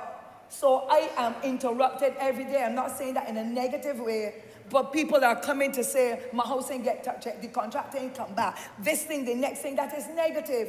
That is not how we operate as a people. And so I want the minister to make sure that some special department is also designed to go out and do the visits. And for rural development, for that to also happen as well, because I know rural is not under his watch. I am not happy about it, and I have to speak, because if I am not careful, the calls, the complaints, the criticisms will only make me grayer and ugly, and I'm a beautiful, aging old girl. So I don't want for that to happen. But I finally say, sir, what I consider to the Honourable Minister to be good is that for those who would have been able to have theirs repaired, congratulations. And those who are at a stage of finality, congratulations. But I want to be in that equation, sir, as well. I say finally, sir, that I believe that the initiative for us, let me say that the persons who are in shelter, I know that some people have been relocated to their own homes, and that the government is spending a pretty penny, and so it should, to make sure that houses have been rented, or apartments have been rented for those persons to have their life brought back in order. And of course, I am happy to know that some of those houses would have been done, and the numbers are lessening, and I want to congratulate, well, the former permanent secretary and her team, as well as the current minister and his team, for continuing to make sure that those persons get back into their homes and minimize the discomfort. You cannot be comfortable. It's like living in a hotel room. You're packing in the suitcase and putting away. You're washing in the face basin. All kinds of things. It is not an easy life to live. And therefore, I am happy that he has been able to get, the Honourable Minister has been able to get a couple of hundred houses completed. But I want to be in the equation that I can praise him even more and love him even more. His father has been one of the most wonderful persons I've known in many, many years. And I know that he's got a wonderful son. And therefore, I'm going to ask his son, look over at me and give me a little something. I have my houses too. But the final comment I wish to make, sir, is that the Honourable Minister referred to locations in the new developments that will facilitate persons who are disabled. And I believe that that is one of the best things that could happen, because persons are disabled not because they may have been born with deformities, but people fall on the job. They fall in the households. They have certain comorbidities that impact on their health. And it does not mean that they should be excluded and put in anywhere all by themselves where they have no proper living conditions or have no friends and others that they can meet with and discuss and be cheered up and so on and so forth. So I commend the Honourable Minister for that. But I want him to go a little further and get back to a policy that we know were in existence before, where persons living with HIV were also allocated spots and houses were built to facilitate them. It seems to me that over the years under the other administration of the 2008 and down to 2018, that did not continue. But we still have a lot of people living in this society who are living with HIV. And they are being treated with so much disrespect. And they're living in squalor. And some of them have children. I've never heard of a dog with HIV yet. Human beings. And you don't give it to yourself, and you can't tell by looking who your partner is, and so on. You can't tell whatever it is you touch and blood, but we have been on it, and so you can't tell. And therefore, why should these people be shunted in a corner and not being given the privilege that mankind, any human being deserves. So I want in the future for that project to continue where persons living with HIV get a house, a rural house, an urban house, some kind of shelter that gives them the dignity that they deserve to continue to live and to live well. If you're giving them the free medication and other services through the welfare department and others, let us give them the shelters over their heads. They can't work. If they go to work, some of them, and people get to find out, although you can't tell by looking, the neighbors come and say, she got AIDS, he live with AIDS, I don't let him get, and then they are ostracized. It has to stop. How could we be an educated society and put in millions upon millions of dollars in education, and then people are disrespecting? They're ostracizing. They're shunting aside others who sometimes through no fault of their own, they are inflicted with that disease. We didn't have to go anywhere for anybody to give us COVID. But many of us would have suffered with COVID, and we followed all of the protocols. And therefore, you cannot tell by looking. So I want to put in that plug for those with HIV and ask the Honourable Minister to include them again in the system and to integrate them in society so that they too can have and live with the dignity that they deserve. And the final one, Mr. Speaker, is, sir, for battered women. Too many reports are coming in, and we know that there is a facility specially assigned for battered women, but the numbers are growing exponentially, and those women are running with children. I'm not going to tell you, sir, that there aren't battered men too, because any man hit me, he will be a battered man. So I'm not going to tell you that there aren't battered men too, and the men, if they are being battered, they too should have some element of comfort. So I'm going to ask the minister in his planning and in his building, take a look at the Battered Women's Center, or look for a location. His officers will know where lands are, where properties are, so that the facilities can be upgraded to a level where they will be habitable, and that women and their children that they will run with will be safe. There's only one location, and now that has overgrown its usefulness to the extent that it has so many females there with children. But during COVID, people were locked down, and there was so much, because the women would have been in the house with the men longer, and the men are coming home late, and they're demanding, and the poor women cannot say a word. The children are there, they don't want the noise, all kinds of things. I want the money at the end of the week to feed them, and therefore they are suppressed by such experiences as well. So I'm going to ask the Honourable Minister in his planning and any other distinguished member here who has an idea as to a location that will be safe, and we will have to ensure that it's safe, will also be identified, because the numbers of battered women are growing exponentially.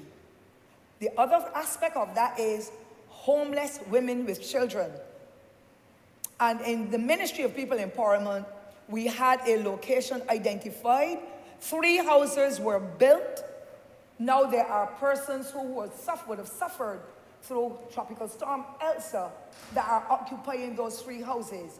But there is still a facility there that I believe now that the new minister can make some approaches to some donor agencies, local or internationally, to have the location upgraded, because there are entities in Barbados that are willing to work to help to offer training for those homeless women, and to make sure that they get the meals and that their children go to school and they're well looked after, to be able to give them that comfort.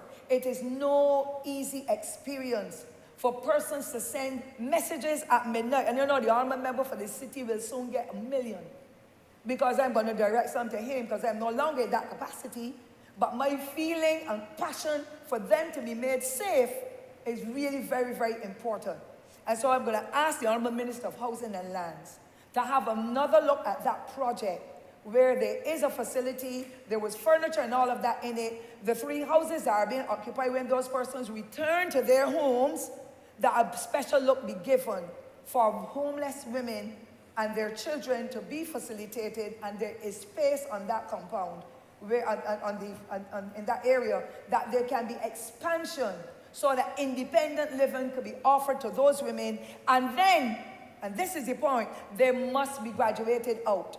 We do not want it to be a Lancaster house of the past, where persons who suffered land slippage and houses were burnt and so lived in there for 10 or 15 years. They couldn't get them out. There has to be a program in place.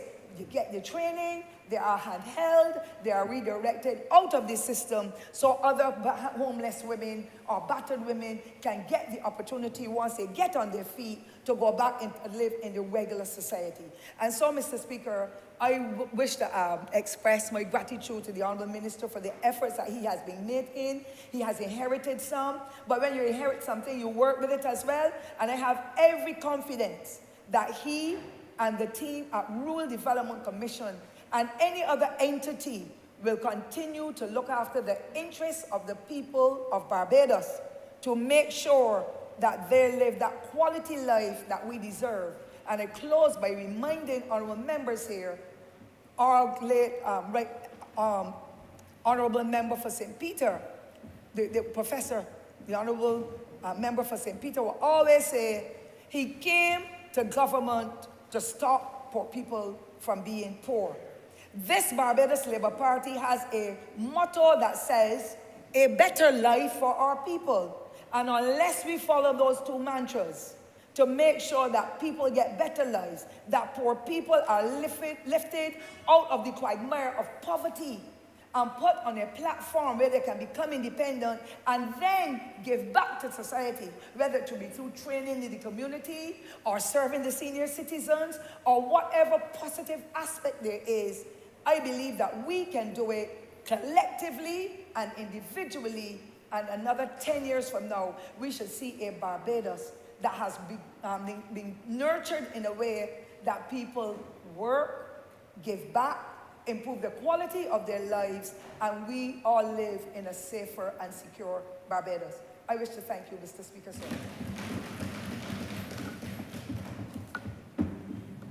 Honourable Member St. Peter. Thank you very much, Mr. Speaker. I just thought I needed to add my voice in support of the resolution before the House. I believe it is maybe generally accepted that housing is one of those areas that demands the attention of any organization that is asked to lead in a country such as ours. I applaud both the minister and the government generally for recognizing that importance and for moving forward on this matter of the provision of housing for Barbadians. I'm not going to be very, very long, but I need to share a few things. One, and this probably follows on from what the Honourable Member for St. Thomas was saying, mention was made earlier about the challenges of housing in the urban corridor. And what I would want to say to us, Mr. Speaker, to the Chamber, is that if housing in rural Barbados is not addressed, then there will continue to be challenges for housing in urban Barbados. It is a reality of our historical development. That is to say, in the country, in rural Barbados, the focus was on agriculture. And so persons, in order to survive, had to work on the plantation. For those who wanted to escape the plantation, they moved to urban centers. And in Barbados, those who wanted to escape the plantations moved to town. We call it moving to town. Those of us from the country know what we mean when we say people move to town. The person go on town to live, not necessarily within the city of Bridgetown, but anywhere in the St. Michael area was considered having gone to town. And that was because persons needed to have access to employment And so the commercial activity, the trading, the supermarkets, the stores, the distributive sector, all of those places of employment, places of business, were in the urban area. And if we are to ensure that we can address the matter of housing in urban Barbados, we have to make sure that we address the matter of housing in rural Barbados. That is not just a matter for the minister and the ministry responsible for housing, because there are other business, employment-oriented activities that need to be a part of the mix. But it will be important, it is important, that the Ministry of Housing addresses both areas simultaneously. We cannot address urban Barbados and then address rural Barbados. And this resolution for the vesting of land in Brighton speaks, in my view, to a start in that recognition that we need to address rural Barbados, because even though it is close to St. Michael, Brighton is still considered part of rural Barbados. The people who sent me here asked me to say a couple of things in this debate.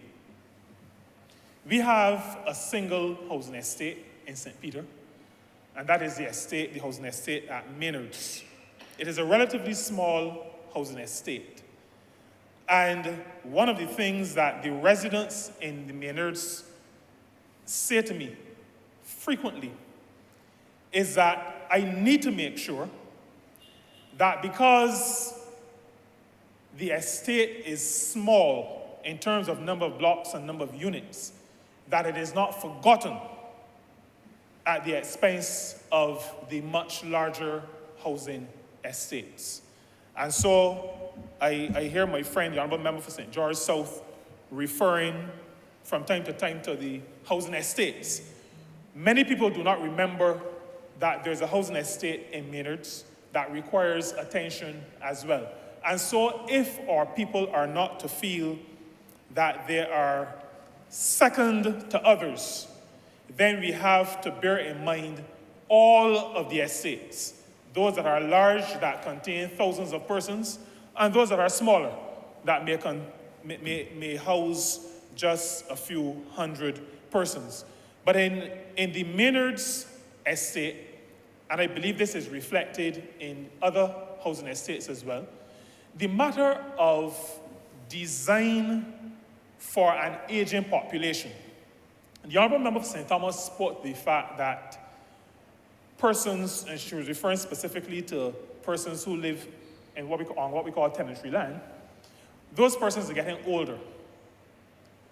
It is also a reality that those who live in the housing estates are also getting older. The children, just like on the plantation tenantries, are moving out, moving on, going to town, as I said earlier. But those who remain in those units are getting older. And the challenge that I'm seeing, the challenge that exists in the Maynards estate is that the fact that the unit is a two-story unit presents its particular challenges for persons who are getting older. These persons are not able to make a simple decision to move somewhere else. They're in these units for a reason. And we have to address our minds to how we can adapt these units to allow for a decent quality of life for those older persons who live in those units. I did not come, Mr. Speaker, with the answer or with a solution, but I believe, like Scripture says, that in the multitude of counselors, there is safety. And some have adjusted that to say in the multitude of counselors, there is wisdom. And I believe that we can put our heads together to come up with a solution, because we do have an aging population. It affects not just our social security, but it affects how people live from day to day. In the Maynards estate, We also have some challenges with electricals, and those need to be addressed as well. I'm mentioning these here because it needs to be kept front of mind. Persons who live in housing estates must not be forgotten in this country. This country, and I'm happy to be, very proud actually, to be a member of this party, this Barbados Labour Party, a party that has always recognized that all people are worthy of attention. And so the matter of the electricals in Maynards needs to be addressed. I'm happy that we have had some movement in terms of addressing the well covers, because I would hate, and I sympathize, whenever I think about this, I think about the Honourable Member for St. Michael's Southeast. I would hate to have to live through an unnecessary loss. And I'm saying to those who work with the National Housing Corporation, you have a responsibility to inspect housing units. You have a responsibility to make sure that where there is danger to life or limb, that those matters are addressed with urgency. I too often get the sense that those who are charged with these responsibilities do not appear as though they understand that these are human beings that we're talking about. And so when somebody's child is running the risk of being injured or worse, it is a matter that needs to be addressed. It is a matter that needs to be accorded a certain level of urgency. Now, outside of the housing estate in St. Peter, and I am being deliberately, at this point, being very parochial, because whenever, Mr. Speaker, I drive onto this compound, I am acutely aware that I drive onto this compound. The only reason why I do not go into the public gallery is because the people of St. Peter voted to have me come through a different door. And so I am always conscious of my responsibility to be their voice in this place.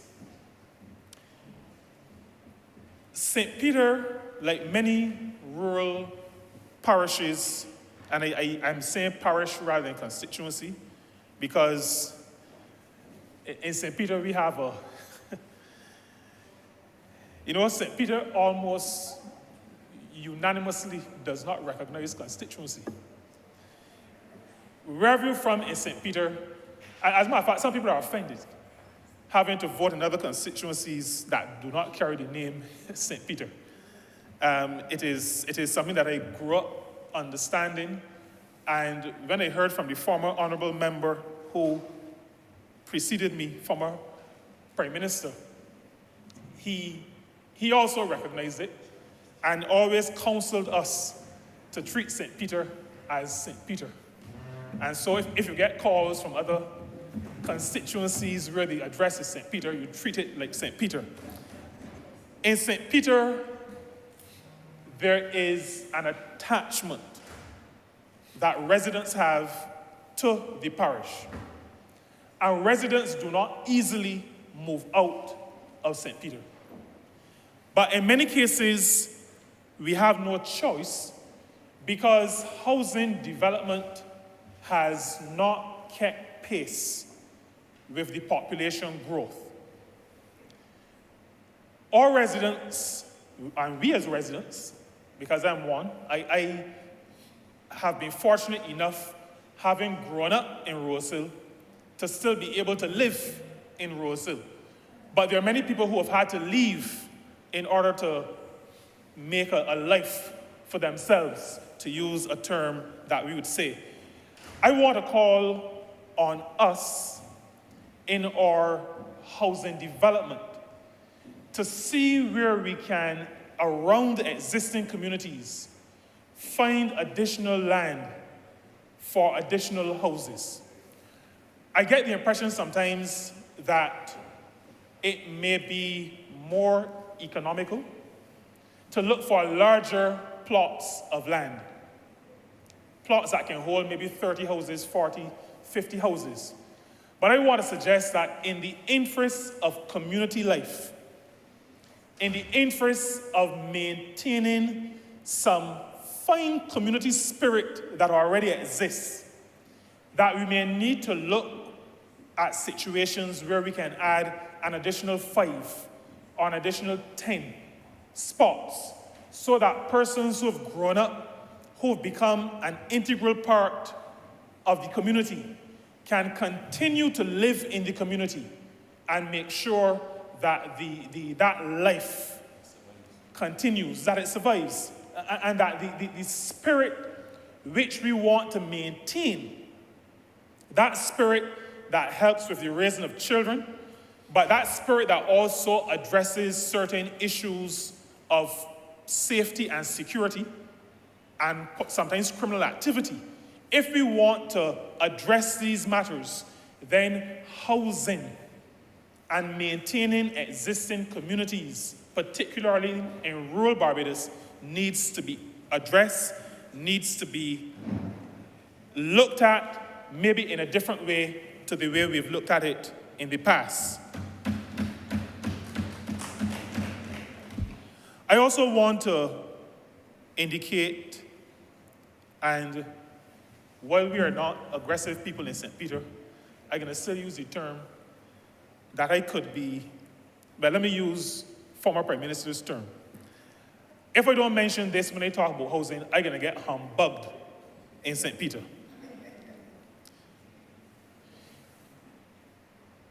Housing and the provision of housing, the maintenance of existing communities only makes sense if there is commensurate infrastructure. And Mr. Speaker, today, this afternoon, I'm speaking particularly about roads, and I'm speaking about water.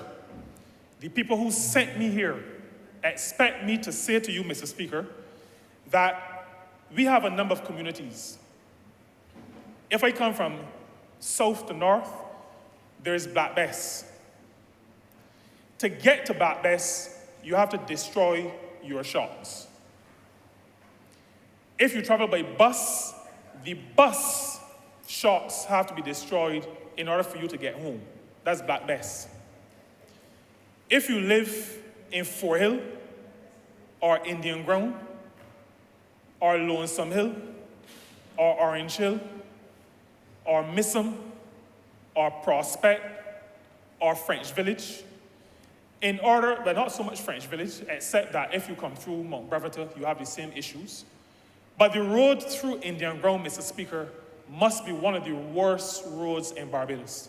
So if you live in Roebuck, if you live in Sedge Pond, a large community, a large, well-knit community, a community that people do not want to leave, but to get home, either through Indian Ground or through Sailor Gully, means that you have to drive through what could be considered a cart road. It is not acceptable. The people who live in these areas recognize that government cannot fix every road in Barbados all at once. As a matter of fact, the people in St. Peter recognize that the last government, those persons who are now trying to cause, a little bit of strife in the community, I don't pay them a lot of attention because my father, who the Honourable Member for St. George South referred to, is one of the wisest people I know. And he told me all the time, he is now deceased, don't waste your time with fools. It was very, very simple. And that's one of the reasons why, Mr. Speaker, I don't spend a lot of time talking, I try not to talk foolishness, but I try even harder not to spend a lot of time with fools. And so, but in the spirit of mentioning fools, the people of St. Peter recognize that the last Democratic Labour Party government spent 10 years doing absolutely nothing in relation to road infrastructure in this country. The people, however, are saying to me to share in this chamber that they expect those who work at Jerusalem Depot to get up off of their sit down and do some work in the community. And I'm being very clear in what I'm saying here today. And I'm saying it understanding that sometimes when you appear to offend somebody, you can end up getting a backlash. But I'm putting all of them on notice. This member of parliament is not going to be accepting no backlash. He will get on. Ignorant. That is correct, Mr. Speaker. Understood. He will. And so what can be done ought to be done. There is no reason why I should be driving through these kinds of potholes in Indian ground. And if I go to Boscobel, I have the same issue. If I drive through Gaze, the same issue. If I go into Mount Number 1 and Mount Number 2, the same issue. If I go into Mount Brevetor, the same issue. If I go into Farm Road, the same issue. The people of St. Peter are not going to be accepting this. If housing is going to make sense, then we need to be able to get to our houses. Housing is part of a quality of life equation. You don't parachute to your house. We don't do that. As a matter of fact, this party recognizes that. You know, there are other parties where people parachute into leadership, where people appear all of a sudden. You know, they used to be a member of one party, and then all of a sudden, they parachute into the thing. We don't go that direction. We don't do it politically, but we don't do it in terms of our access to our communities either. And so the people of St. Peter are asking for attention to be paid to the roads. We are asking for continued attention to be paid to water.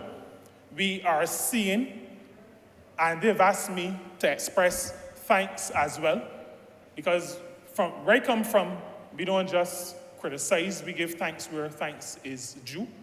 We've seen improvements in the delivery of water. We still have issues with the coloration. We understand that that is dependent on mains replacements. We are happy for the work so far from Lambert's coming into Boscobel. We feel, I say we, because I speak on behalf of those who live in Boscobel, Tree Hill, that entire area, that sometimes the work lags. Sometimes people disappear. We want both the Thomas Bridge to be completed, and we also want the mains to continue to be laid. We do not want the mains that have been assigned to the Boscobel project to be taken up and sent somewhere else in Barbados. We have suffered for too long, and we want the water issue addressed. We look forward to the work continuing at Colleton. We're happy for that. The residents recognize that once that comes on stream, then more water flows into Half Acre. And if more water comes into Half Acre, more water gets to Lambert's. And if more water gets to Lambert's, then more water gets to the Boscobel Reservoir, and then it flows down into the community. So we're happy for the work that has been done. I also want to thank the Barbados Water Authority, particularly through the Minister, the Honourable Member for St. Michael's Southeast, for the provision of tanks. The residents who have received those tanks are thankful. They are thankful too, but they are thankful for that gesture which allows them to live a more comfortable life in relation to the provision of water. I am really happy to be part of a government that, even though it cannot address all the burning issues immediately, is able to address bit by bit. But like the Honourable Member for St. Thomas, it must be clear and I will not tire of making it clear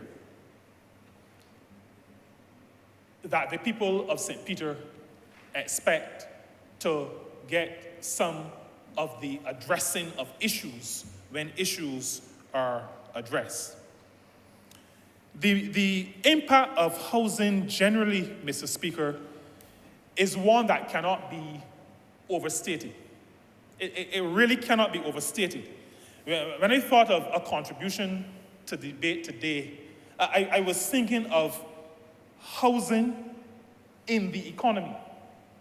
Because housing, by its nature, is an important aspect of economic development.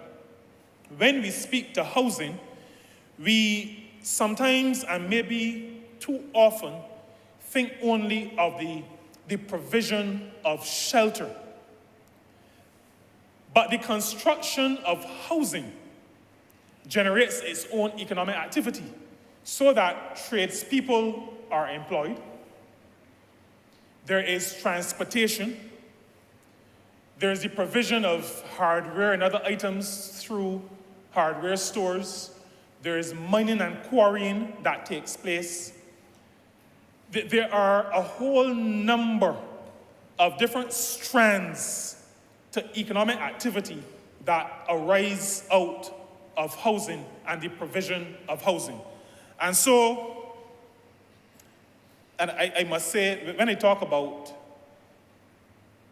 the provision of employment, we talk about employment in the trades, and I want to add my voice to the voice of the Honourable Member for St. George South in commending the Honourable Member for St. Philip West on the Construction Gateway project, because that project will equip Barbadians. Barbadians want to be able to contribute.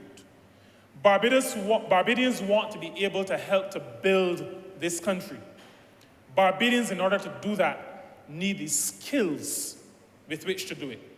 And we have a responsibility as a government, but the country as a whole has a responsibility to make sure that our people are provided with the skills. And that Construction Gateway project is a significant addition to the provision of skills for construction trades. But I want to say, Mr. Speaker, that from a pure economics perspective,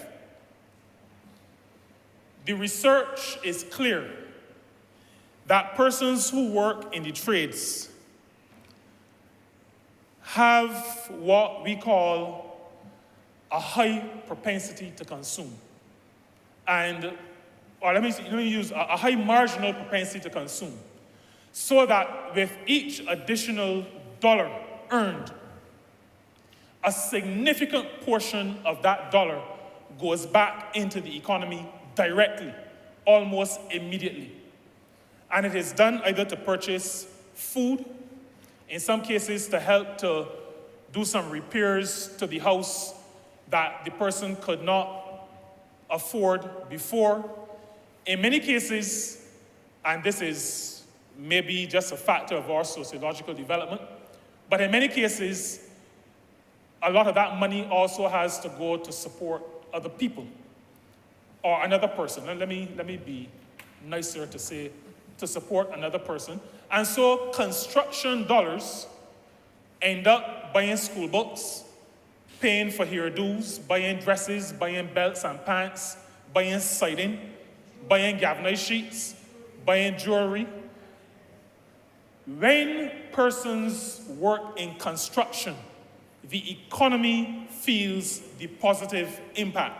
And so we have to tie the provision of housing, the provision of shelter, what we would refer to as standard of living issues to economic activity. And so the provision of housing and housing projects is necessary for the economic development and advancement of the country. Our economy is an interconnected system. So you have construction in terms of housing. There's also construction in terms of businesses, hotels, places that employ other people. Houses don't employ people after the construction is complete, but other types of construction employ people after construction is complete. Along with construction comes infrastructure. There has to be roads, there has to be the provision of electricity. There are a number of things that come with construction. And then there's the environmental aspect.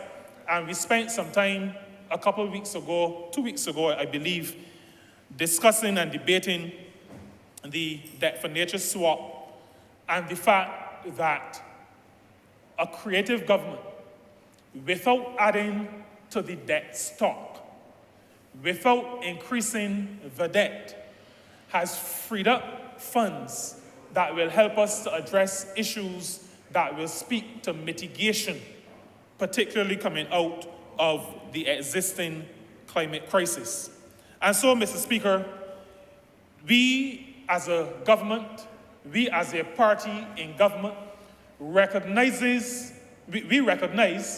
that the approach to developing a country has to be a holistic one. We provide housing for our people. We provide other economic activity for our people. We also focus on other quality of life issues. So matters like education, we address, and we have addressed education by allowing Barbadians, ordinary Barbadians, to resume their studies at the University of the West Indies. We have addressed the matter of healthcare, and we are now coming out of the COVID crisis, and we have come out not having run out of oxygen, not having run out of ventilators, not having run out of ICU beds, because as a government, we sought to manage with our limited resources the crisis that faced us. We did it while allowing Barbadians to attend university. We did it while providing garbage trucks to collect garbage. We did it while providing buses to transport our people to and from school, work, wherever they're going. We did it while continuing to provide reverse tax credits to lower earning Barbadians. We did it while providing the compensatory tax credit so that persons at the bottom of the earning scale are able to get back some of what they've paid in VAT. We did it while capping the freight costs in relation to the calculation of duties. We have done it, Mr. Speaker, while addressing issues of occupational safety and health and putting into effect regulations that specify the kinds of organizations and the kinds of measures that must be put in place to protect ordinary Barbadians. And we have done it while adding funds to the welfare vote, and while, even as we speak, undertaking reform of our welfare system. Mr. Speaker, I think it is very clear that this government is on the right track. I think it is very clear that this government is not being sidetracked, is not being distracted, and I will continue to call on my colleagues to follow the instruction. And I know that if he were alive, he would want me to say this to the Honourable Member for St. George South, who he tried to keep on the straight and narrow path. And he would tell me to tell him, don't waste your time with fools. Stay focused. There's a lot of work to be done. He spoke to the matter of the silent housing revolution. Our people are to be housed. The economy is to be stimulated. We're on the right path. Let us continue to keep people at the center of all our activity. And Mr. Speaker, I am confident that when our work is judged, we will be seen to have spent our time tirelessly working on behalf of the people of this country. I support this resolution. I'm obliged to you, Mr. Speaker. Honourable Leader of Government Business. Thank you, Mr. Speaker. I want to endorse the comments of previous members who have spoken before me in supporting this particular resolution, which seeks to provide housing, I won't say for the people of St. George alone, because I'm sure our policies are not directed at any one particular group, but to provide housing in the constituency of St. George South, which no doubt will benefit some of the honourable members' constituents and hopefully some of wider Barbados as well. I raise, Mr. Speaker, not to take too long on this particular resolution because I think there's general support for it, but perhaps more so to speak to some other wider issues that I believe are impacting on housing and housing development in this country. The honourable member would have indicated that in relation to a number of the projects that his ministry is seeking to embark on, one of them relates to the housing development at Lower Burney. I'm pleased to hear that the vesting is in the process of taking place.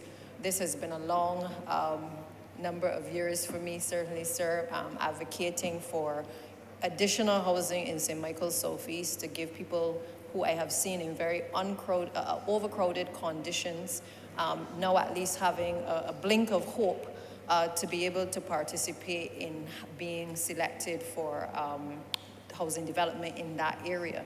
We've already seen the project built up by the last Barbados Labour Party administration in that area.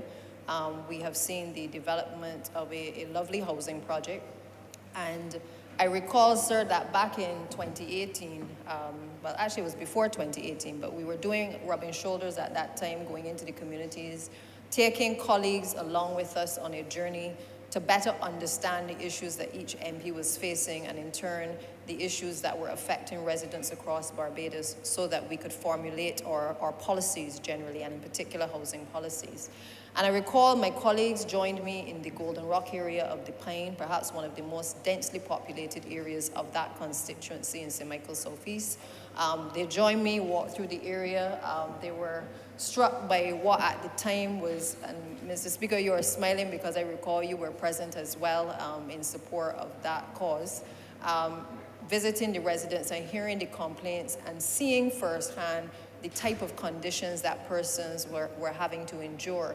In many cases, because that particular housing estate was built in the early 1960s, it was one of the first developments under the National Housing Corporation. What had resulted was that a number of these, the walls, the electrical, everything had fallen into disrepair.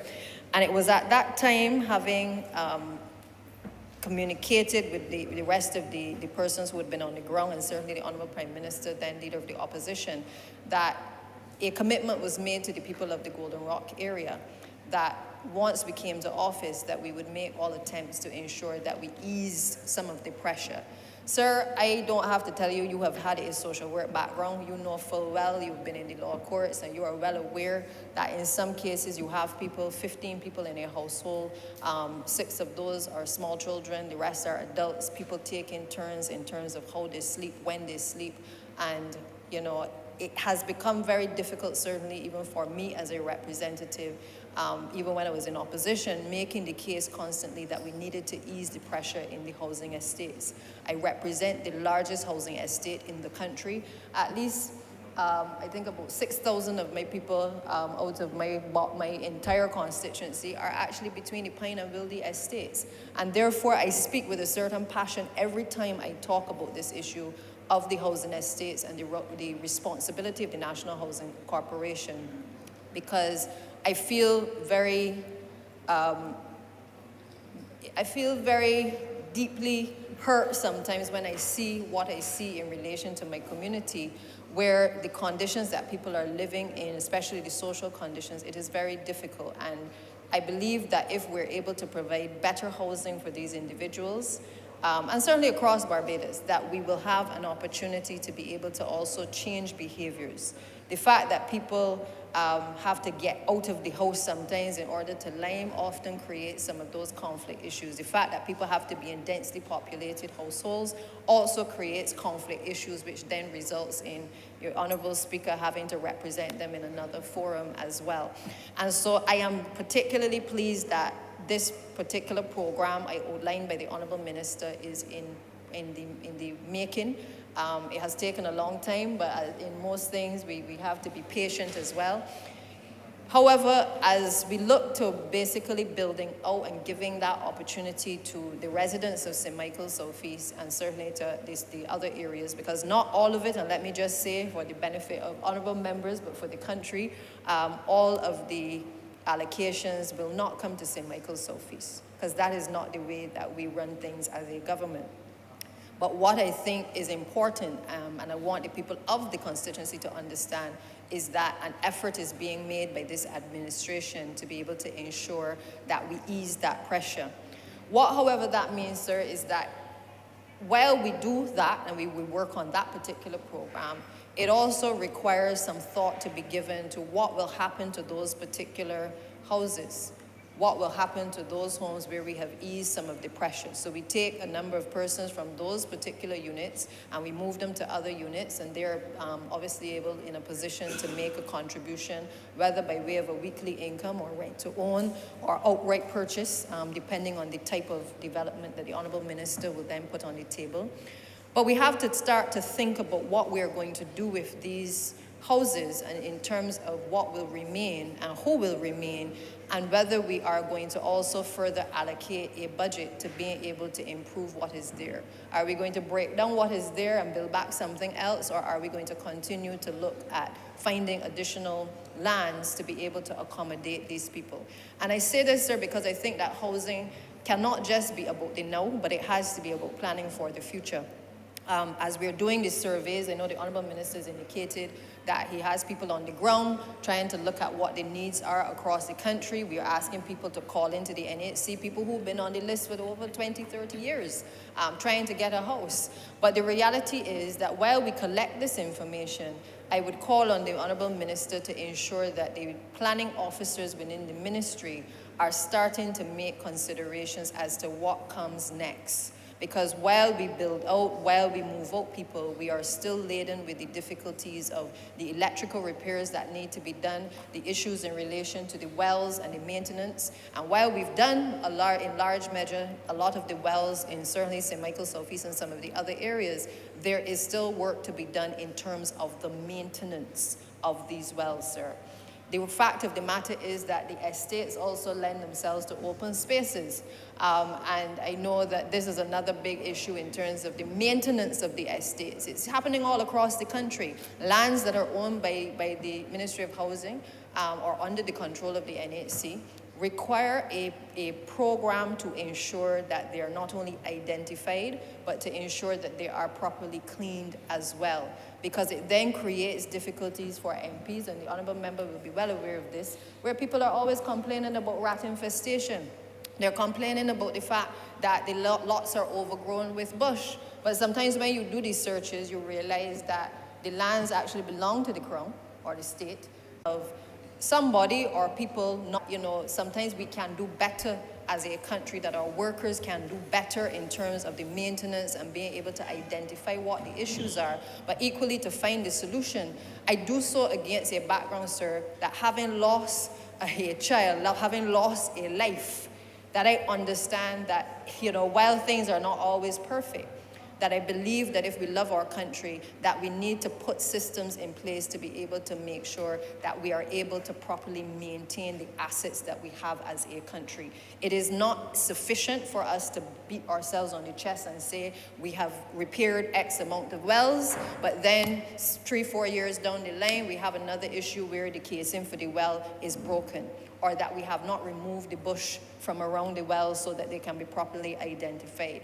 I think, sir, that while I know the role of the National Housing Corporation and the ministry constantly is expanding, as are other government ministries, the truth of the matter is that we equally have to keep up with the pace of ensuring that we have the adequate positions available to be able to carry out and to oversee a number of these areas as well. So it may require dedicated teams to be able to address those specific issues. We have a number of workers, yes, on the ground across constituencies cleaning, and we appreciate the efforts being made there.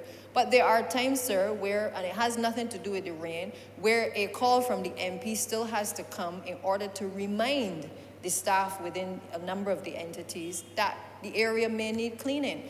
And therefore, it begs the question, where is the maintenance program? Where is the maintenance program that allows us to know that every 4 weeks, every 6 weeks, you need to go back and check that particular area? I heard the Honourable Member for St. Peter speak to challenges in relation to the depot that services his area.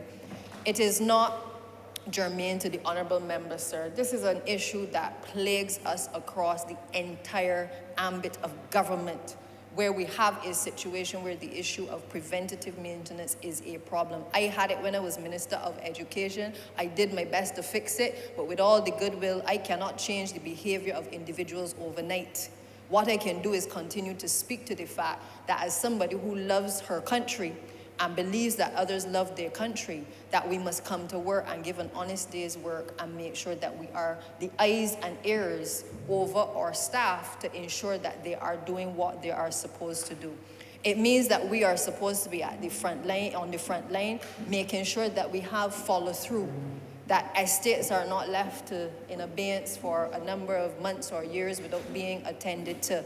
It means, sir, that the National Housing Corporation may also have to look very carefully at a dedicated unit to be able to address the repairs that are necessary across the housing estates. The ones in St. Peter, the ones in Gaw Hill, the ones in St. Michael Southeast, and all of the areas across the country, the issues are the same. You have situations where you need to have the additional wells dug in order to make sure that you have either individual wells or communal wells. You need to make sure that they are regularly pumped as well.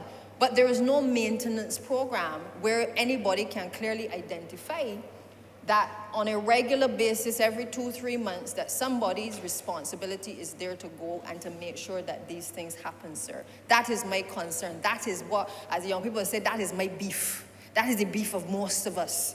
Because as much as we as leaders of these various ministries will want to put the policy in place, we are dependent on people, human beings, to be able to execute the policies of the government. So we may say we must keep Barbados clean. We may say we are going to engage persons in order to be able to have them to beautify Barbados and to make sure that they are part of a program to help us to do things. But where do we fall down as a country? Is the fact that oftentimes nobody wants to bell the cat. Nobody wants to say when somebody is not doing their job. I spoke on Sunday, sir, regarding this issue. Because, you know, there's a saying by Shirley Chisholm that she was unbought and unbossed. And therefore, I am in nobody's back pocket.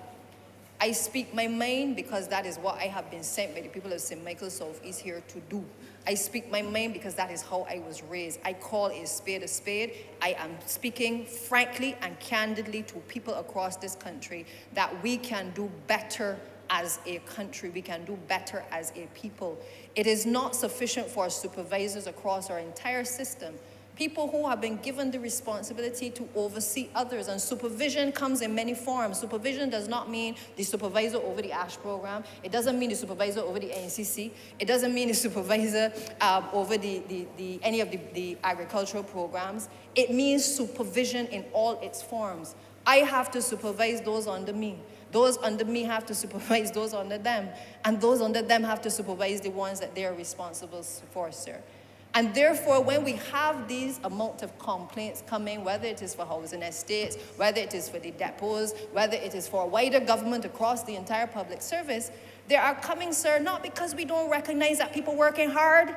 We get that people are working hard with very limited resources. But we also must not turn a blind eye and pretend as though we don't always end up in a situation sometimes where we have to ask ourselves, what's really going on here? Why is it that people are not doing what they are tasked with doing? And sometimes they have the tools, sometimes they have the equipment, sometimes they have the resources, and they are still not doing what they're supposed to be doing, sir.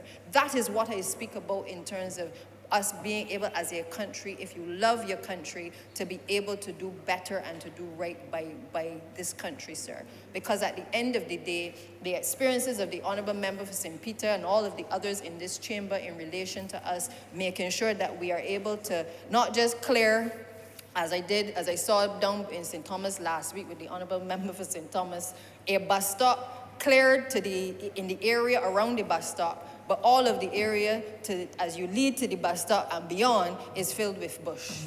So nobody is having regard or care for the fact that, again, our women, our children, our elderly people have to traverse these areas, and it is no longer sufficient to just clean one area, but not actually pay attention and have the level of pride in what you are doing, that you also employ the resources to make sure that you do an entire job, sir. Many of us will not do it in our own homes.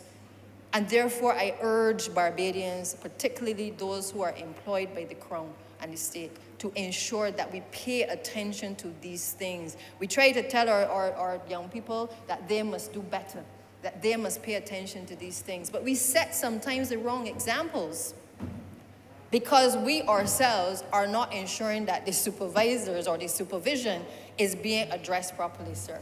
I had reason within the last few weeks, sir, I've been on the ground because I believe that a number of the issues that my colleagues have been raising have been of great concern, certainly to them, and they've become great concern to me.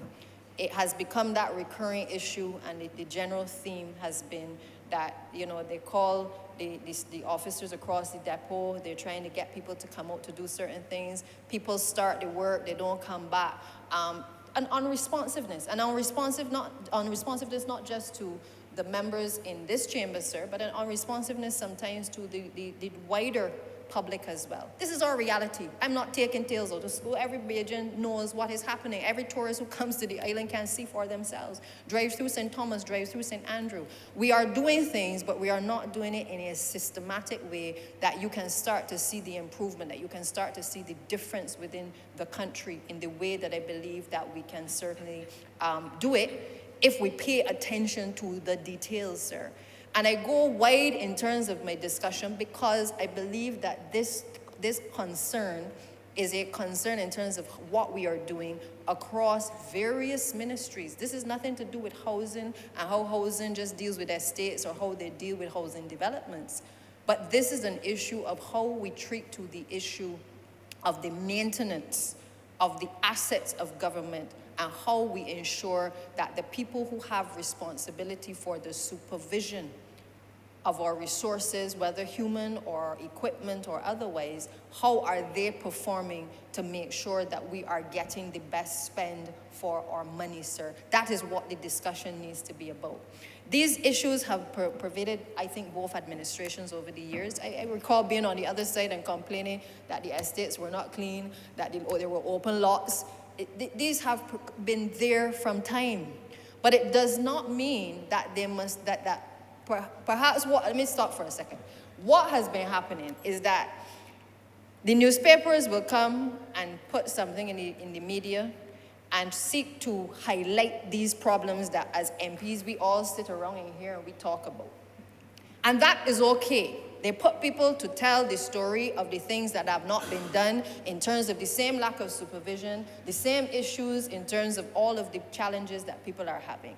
But when the parliamentary representatives have to stand in this chamber or otherwise, or the ministers, and call out the behaviors of some, sir, it is almost as though we are not ourselves to acknowledge where the problems are.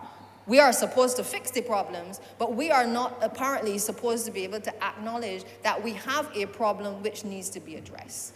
And I have a difficulty with that, sir, because in making comments as it relates to improving this country, I really am concerned that many of my colleagues speak at times, and the headlines are intended to sensationalize what has been said by each and every one of us. People often grab at the headlines because that is the nature of the day. Everybody wants something quick. But the truth of the matter is, sir, when you listen to what MPs have said in relation to concerns in their own communities, you get a far different picture than what is presented by the catchy headline that has grabbed your attention, that you said something about an officer, you're trying to fire people. Sir, at the end of the day, all 30 of us, we will be fired when we do not do what we have to do in the name of the people of our constituencies in this country, sir.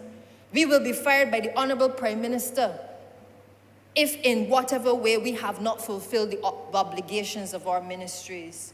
I therefore stand here today to say that I will call out what I see in my tenure, certainly, sir, as minister, certainly in any capacity in this government, where people are not driving a stroke in order to make sure that this country is better. And therefore, I call on all of the institutions, all of the people who are vested with the powers to oversee the persons under them, to make sure that those persons are doing an honest day's work, sir. I had the opportunity yesterday we had the issues with the flooding across the country, to watch a team, and there was my team. I can be straight, there was one of the team under my ministry. But I watched a young man take a shovel and try to clear out a drain and take all of the debris and put it on the side of the area where he was cleaning. Sir, I'm sure, Mr. Speaker, you have seen that happen before. And I'm standing there asking myself, what are we doing? Where has this supervision taken place to say to this young man, sir, that is not how it is done?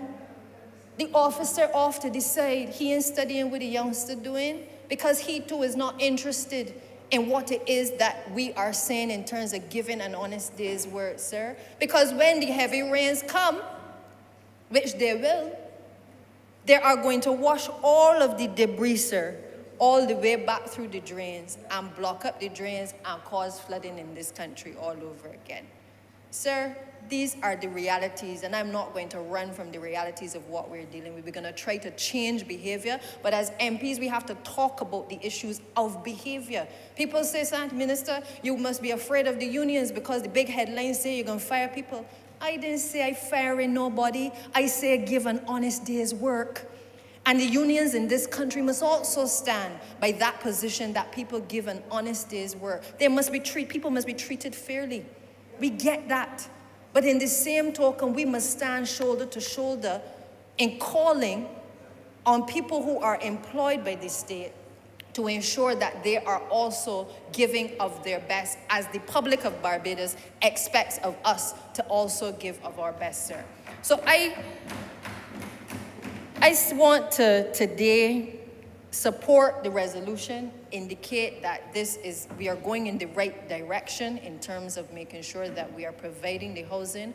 I would want the National Housing Corporation and certainly the ministry to ensure that, you know, we are swift in not only the vesting of our lands, but also that we don't take forever to ensure that in even this particular project, that we take too much time to get the documentation to the hands of the contractor so that they can be able to mobilize and to start what they have to do, sir. Because we will get here and talk about 10,000 houses, but if the people who have to do the paperwork to make sure that this becomes a reality do not do what they're supposed to do, we are going to have frustrated Barbadians that we're going to have to deal with. Colleagues are going to be running to the minister and saying, Minister, what are you doing? What is the cause of the delay?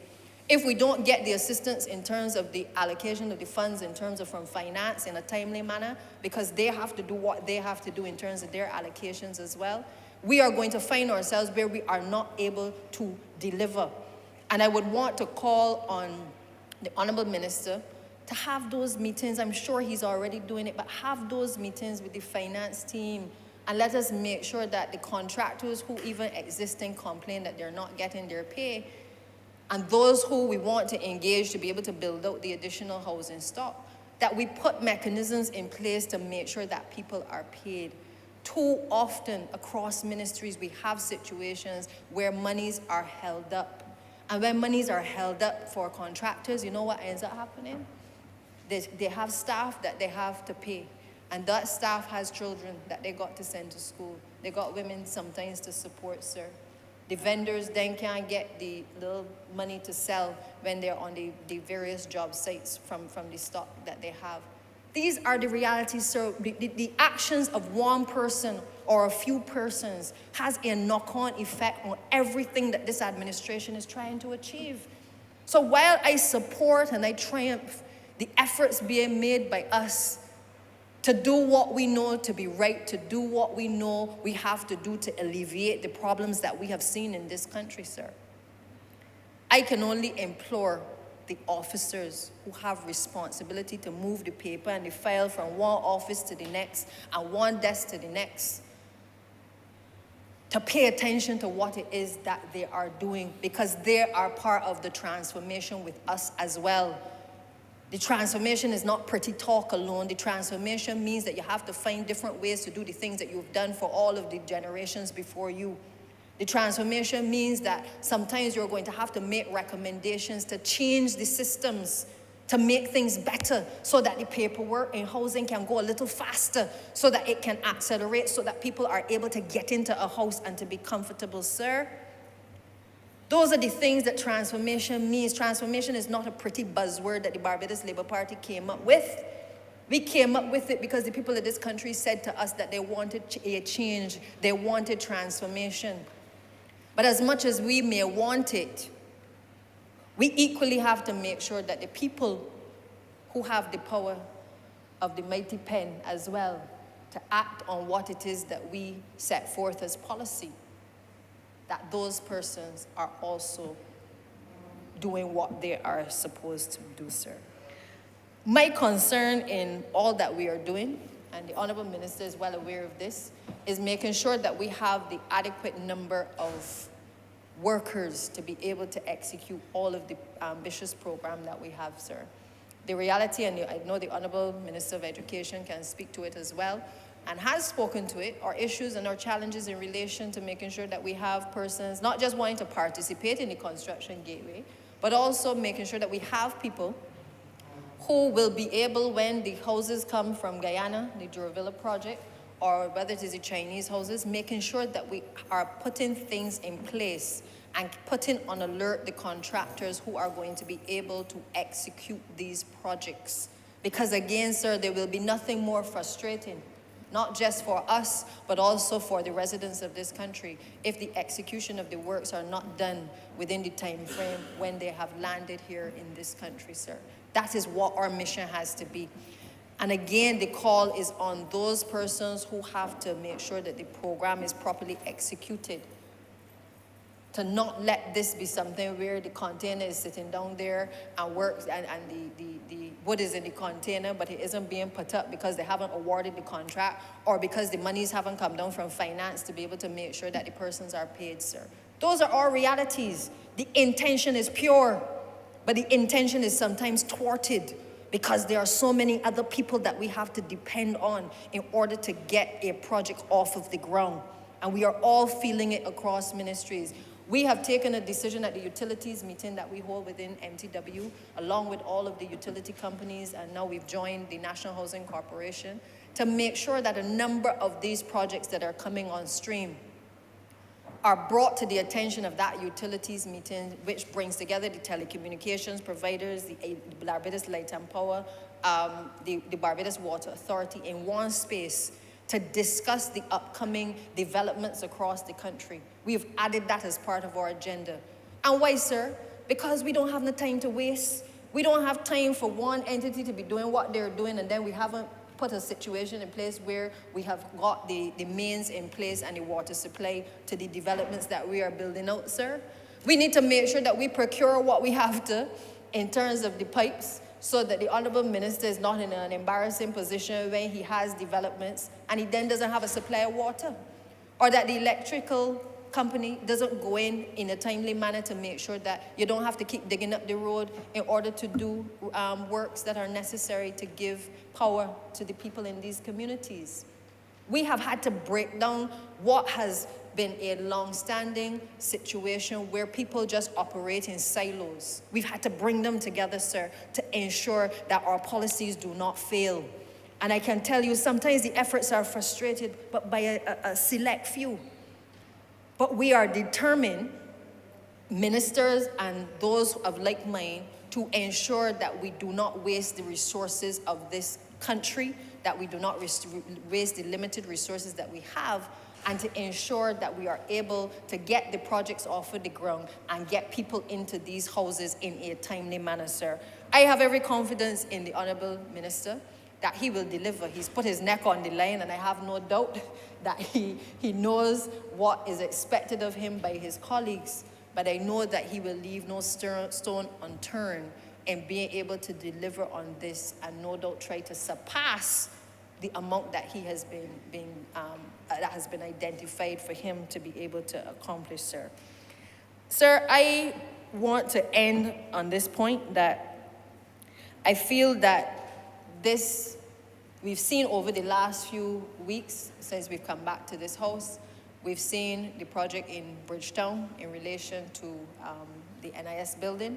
We have seen this resolution come in today. Sir, there are other resolutions, as the Honourable Minister has highlighted, that are also on the cards to be able to vest and to ensure that we have joint venture projects to be able to build out housing in this country.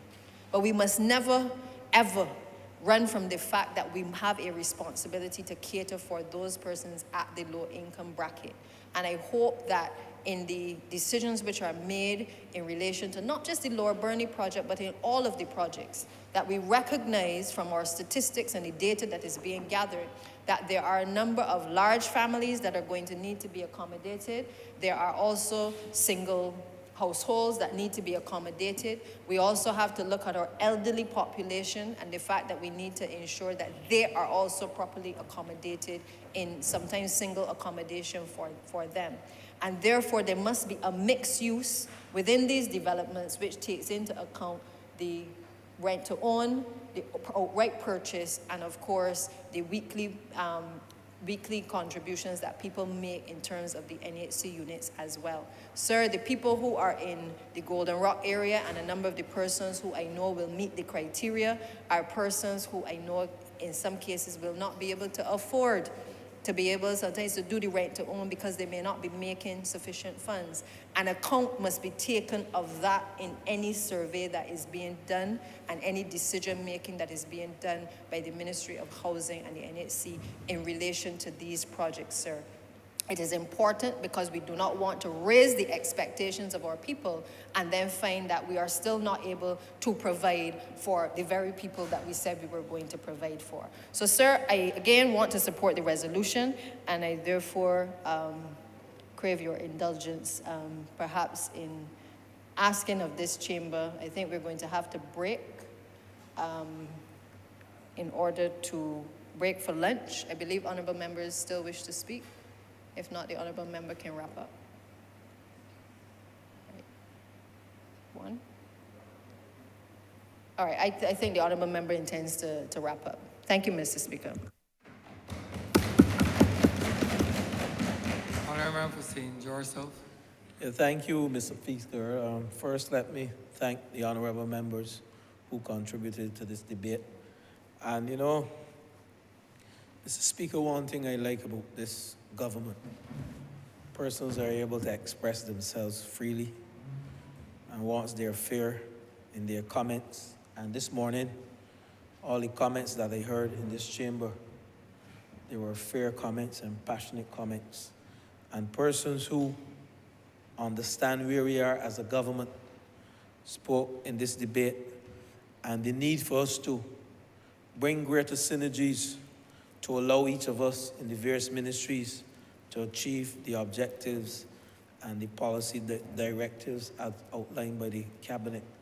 And we must not be afraid at all to say, once we are respectful and allow people to know what we're faced with as a government. I started off this morning by letting the people of this country know where we are, what we've been through, and it not being a bed of roses.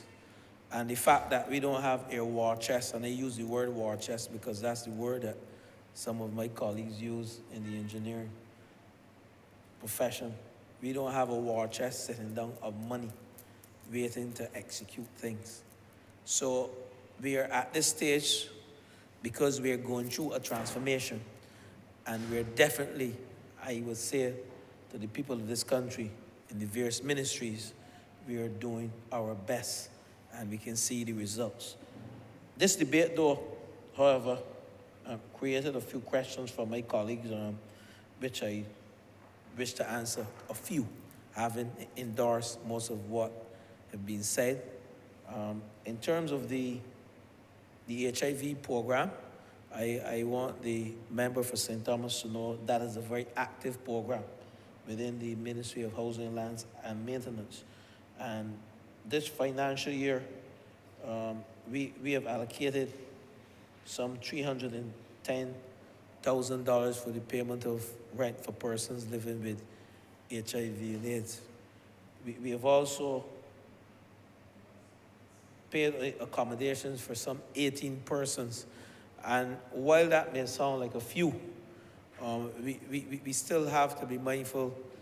We have also built houses in various locations, and I don't risk to mention these locations in here because we don't want persons to know where these persons are living, and it is a very serious and confidential area of governance, and we don't seek to give out information. But what I may say to you and to the public is that this government has recognized the need to provide housing, social housing for persons living with HIV, and it is a program that is being managed within the Ministry of Housing, Lands and Maintenance, and it is an active program.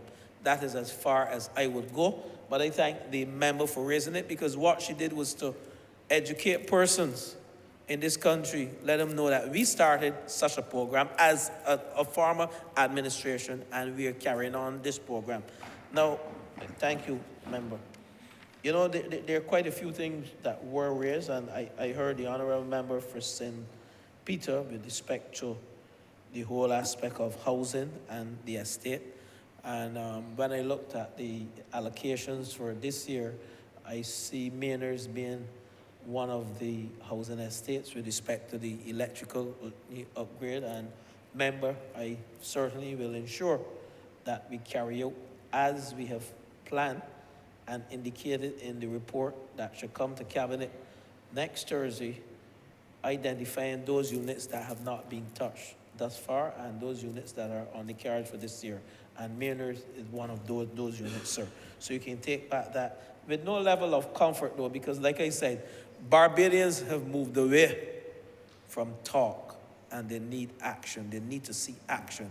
And I mean, we can get in here and we can say whatever we want to say, but the action, and I'm seeing action going on in housing, and that is why I'm confident that we will execute this silent revolution project. Mariners Estate and Housing Estate, the electrical system, site visits. Mr. Speaker, as I sit here, I heard the member for St. Thomas when I was leaning over to the member for Christchurch East. We were discussing a site visit to go to look at some lands in Parsland to address under the Tenantry Freeholds Purchase Act, where persons have been living on these lands for over 5 years. Some are national housing lands, some are not national housing lands. They're not plantation lands, so that $2.50 a square foot come into play, and after the market value has been worked out, government will subsidize the other amount, whether the cost is $5, whatever, we will put the other $2.50 per square feet. So with respect to the tenantries, member for St. Thomas and the member for Christchurch East, we are actively looking at that, and we have a deadline of the end of November to see if we can cover the entire country. But it is work in progress, and I'm glad that it was raised here this morning. Maintenance of estates. You know, I sympathize with the member for St. Michael's Southeast, parliamentary representative for St. Michael's Southeast, because she had to present herself to a family that lost a loved one. And some may attribute it to negligence on our part. I wouldn't go so far.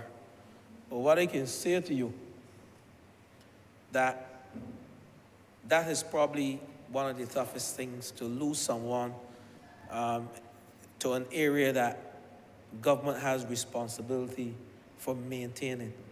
And indeed, that was a very tough time for us as a team. Since then, and I don't want to go back to the days when estates were not being maintained, because we came into office in 2018 and we lost that person, remember? That was what year? 2018? 2018. And if you look at it, one can seek to apportion blame to this government, but being fair to ourselves, when we came into office in 2018, we had the responsibility to execute the maintenance program. And indeed, I think that's why the member is so forceful with respect to persons within the ministries doing what they have to do, because ministers come and ministers go. Governments change. We are hoping this one don't change at any time soon. But the reality is, when ministers come and ministers go, what is common are the systems that we came and found and we improved upon, and the persons who are supposed to execute the work as the systems are put in place. And maintenance is my background. I've been an engineer in a plant for years, and I understand if you don't maintain a specific piece of equipment, it will break down. And if that breaks down, it causes a ripple effect. And a country will be out of product, persons will be sent home. But we have to understand, and I support the member for St. Michael Southeast and the member for St. Peter, that when you come to work, you have to understand whether you are a maintenance foreman, a maintenance supervisor, a minister. When you come to work, you have a country on your shoulders. You have people out there who depend on you. And it is incumbent upon you to do your best. And while I'm here standing as minister responsible for maintenance of these estates, the electrical maintenance, I give the value of money spent across the estate in terms of the sewer system, $8.82 million spent since 2018, and under the electrical upgrade, we have spent some $14.4 million. Money is being spent. And money will be spent. But at the end of the day, these systems, as the member says for St. Michael Southeast, must be maintained. And if it is one thing that I've taken away from this debate, persons are comfortable that we can execute, but persons are uncomfortable with the routine maintenance work that is being executed. And I call on my ministry and my SOE, who has full responsibility for these estates, to don't take it as destructive criticism, but use it to regroup, sit down, and let's find a way whereby we can come up with a predictive or preventative maintenance plan. Predictive may be somewhat, challenging because of the age of the estate. Some of these estates are from in the 1960s and in the 1950s. But what we can do, we can sit and come up with a preventative maintenance program, even if not predictive maintenance program, which is done for more newer equipment and more newer asset. We can come up with a preventative maintenance program and seek to bring a level of comfort, not to us in here, but to the people of this country. Mr. Speaker, there were just one or two other points raised, and the whole aspect of allocating housing to persons in the low-income bracket. When you look at the pyramid, the pyramid has the majority of the people are at the base. When you look at how a pyramid is structured, and those are the persons with less disposable income. And when we came into office back into office in 2021, we looked at clearing a backlog, 2022, sorry. We looked at clearing a backlog of applicants within national housing. That backlog was in the region of 23,000 persons who would have applied for houses over the years and received no feedback. Today I can stand, and I didn't speak on it during my initial stages, but I can say to you that we have wrapped up and have accounted for 15,000 of those persons. And as I speak to you, some officers are in the field gathering the necessary information on persons that we either can locate or we were having challenges with respect to identification. So that process, I would say, is more than 75% completed, and we have allocated at a site, the first site that we intend to build the hardwood houses on. Clifton, 10 persons. We have created that policy that has been approved. The policy has been approved by Cabinet that 45% of all persons who will be given houses, 45% must come from that backlog. Another 45% must come from within persons in the public service and in the private sector, and 10% will be persons with disability. So work is ongoing, and I thank the member for raising that, because I actually forgot to mention that in my speech. And now I'm wrapping up with a level of confidence to let the people of this country know we are addressing the backlog, and we have found some 15,000 persons of that backlog. And Mr. Speaker, I want to say to you, derelict properties and vacant lots. You know, in my first speech as Minister of Housing, you know, I mentioned the whole point of dealing with derelict and vacant lots. We have some 35,000 derelict and vacant lot properties in this country, shared between 15 and 10,000 respectively. And I heard the member for St. Peter mention building communities. And this is the way we can do it. That's why we are focusing on these derelict and vacant lots, because these are lots that are within substantive communities. And if we can build the 4 and 5 houses that you mentioned, member for St. Peter, excellent point. That's how we build strong and vibrant communities, and we give those persons the opportunity, the grandchildren and the children and the children's children, the opportunity to own a home within these various communities. So that process is ongoing. We will soon take a paper to Cabinet to come up with a policy decision on how we treat with them going forward. But recently we acquired some land at Kensington New Road, and one of the properties would have been a vacant lot. Having surveyed the 2 properties to be acquired, we found a vacant lot, and that lot has been added so you can get some additional housing. In addition, we've been seeing a number of derelict properties. Only last week I toured with the chief property manager, and it was a revelation. And if I thought I knew Barbados, I don't know Barbados, because he took me in some back roads and some nook and crannies in the St. Michael area, where we recognize the number of derelict properties that must be acquired in an effort to address the Halls Road issue, you know, where we're doing the necessary infrastructural improvement within the Halls Road area there. So, Mr. Speaker, a lot has been happening. We still have a lot of work to do. And I endorse the comments of the members, and I say to you, this ministry is on a mission to assist this government and to assist the people of this country to deal with all of the economic woes as it relates to housing, to put people back to work, those 420 contractors that we have put back to work. And in addition, there are some other persons who, under the Construction Gateway initiative, will be going into work, or they have been working under the Hurricane Elsa project, and some of them will be going into the whole building of the hardwood houses as they acquire these skills. And I want to say to you, Mr. Speaker, that we're on track, and the steering wheel is being held, and we're in control of our destiny as a government, and we're in control of building up Barbados in a meaningful and wholesome way where our citizens